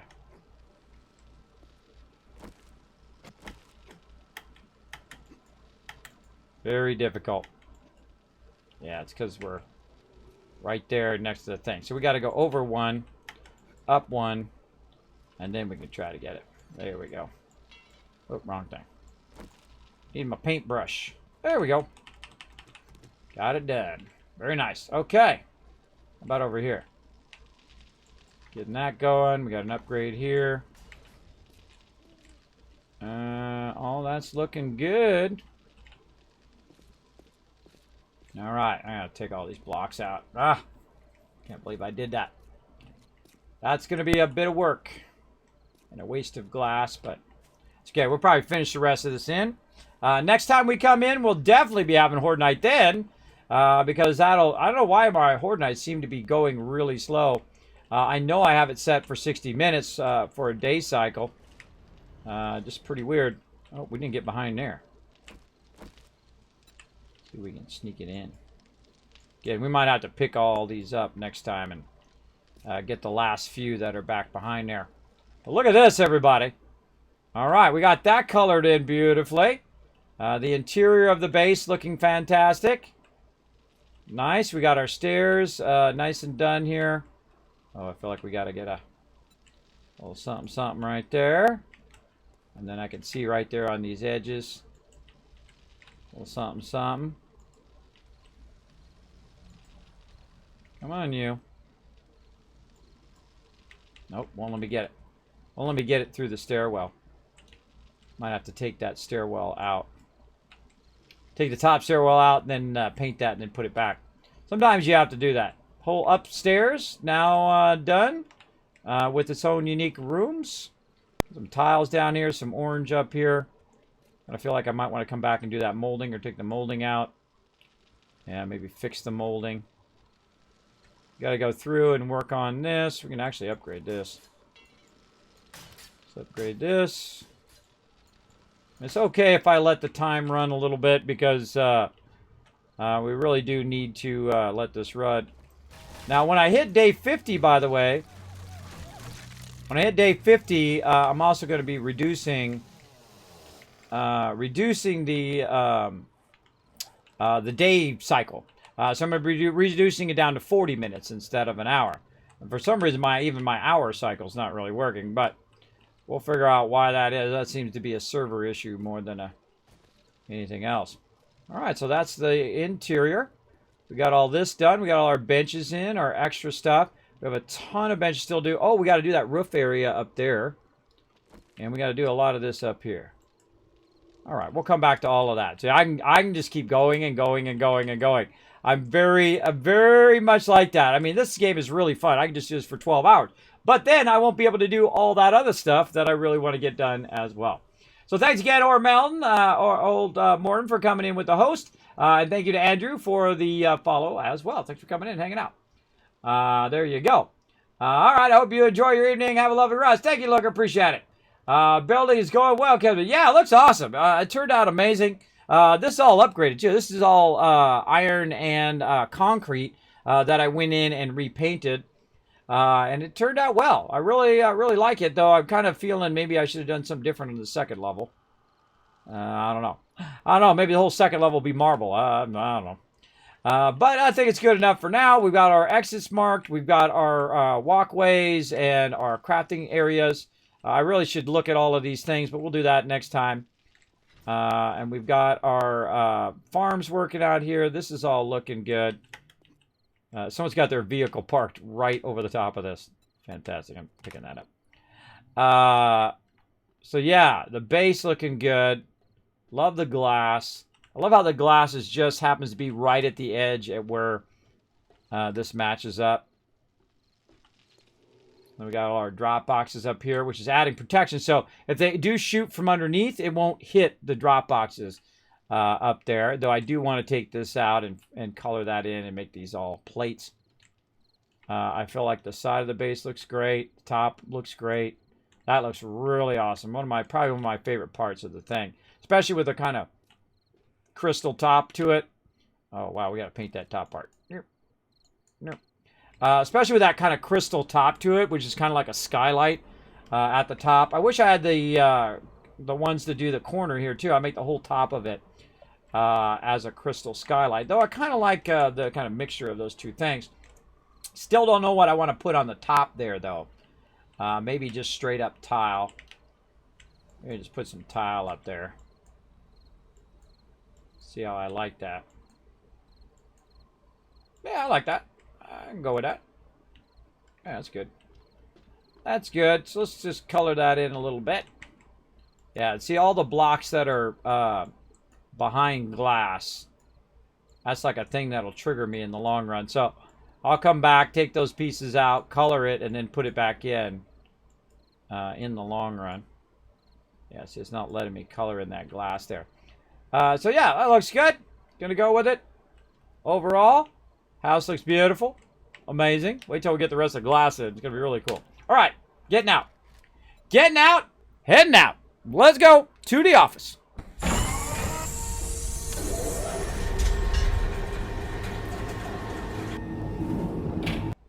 All right, everybody. Let's do this. Let's get it going. Thank you, Red Raven. Yeah, it's 76 tomorrow, 9 p.m. Eastern Standard Time. If you want to check out my schedule, it is right there. I stream 9 a.m. and 9 p.m. Monday through Thursday. So 9 a.m., 9 p.m., 9 a.m., 9 p.m., 9 a.m., 9 p.m., 9 a.m., 9 p.m. All week long. That's right. I stream 7 days a week. Oh, I forgot the drive-by. Hold on, let me go back.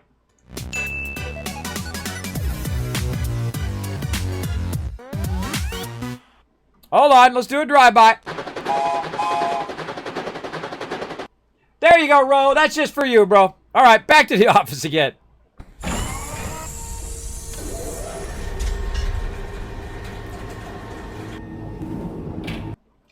So I stream 7 days a week. So I stream Monday through Thursday, 9 a.m. and 9 p.m.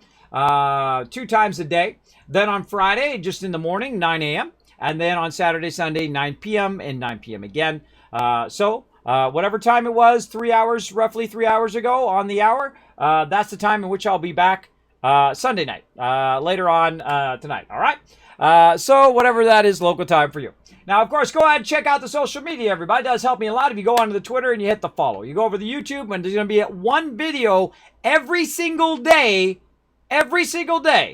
until April, whatever it was, April something, April 16th. That's how many videos I have queued of my back catalog they're going to drop. Yeah, April 16th of 2021. So April 9th, that's how many videos are going to be rolling out onto that channel. So do me a huge favor, follow that link, go over there, hit the subscribe channel. You're going to get all that epic content. That's a lot of work, bro. That's thousands of hours worth of work to keep that all going, to upload all of that. So go over there and show some love. Also, you can explore the website, kismet.gg. Lots of cool stuff up there, unboxings, all sorts of cool stuff, including all my studio equipment, what I use, because I get that question all the time. What kind of computer you have, Kismet, what kind of RAM you have, what kind of microphone and all that stuff. That's all up there for you guys to explore. As well as you definitely want to check out the Discord. Go be part of the community. Go in there, introduce yourself, say hi in the chat. Peeps will actually say hi back to you. I know it's crazy. Go in there, post your pet pics, post your favorite memes, post your mega builds, all that kind of cool stuff. Doesn't matter what game it is. If you've been playing Satisfactory or Astroneer or 7 Days to Die, whatever it is, you got a cool build that you're really proud of, go share it with the community. Now, make sure you read the rules first. You got to read the rules section. You got to hit the check mark, and then it allows you to go in and post in those different areas. All right? So I will be back on Sunday night. But we'll be doing more 7 Days to Die on Tuesday night at 9 p.m. Eastern Standard Time, just for all of those who want to see it. Now, if you want to know what I'm streaming on what days, there's a schedule right down below the stream. It's going to stay pretty consistent like it is right now for a while until we kind of get through finished on playthroughs on some of those. And then we're going to be mixing in some other sponsor stuff and all sorts of killer stuff going on here in the stream. So don't miss it next time. See you guys next time. Bye, everybody.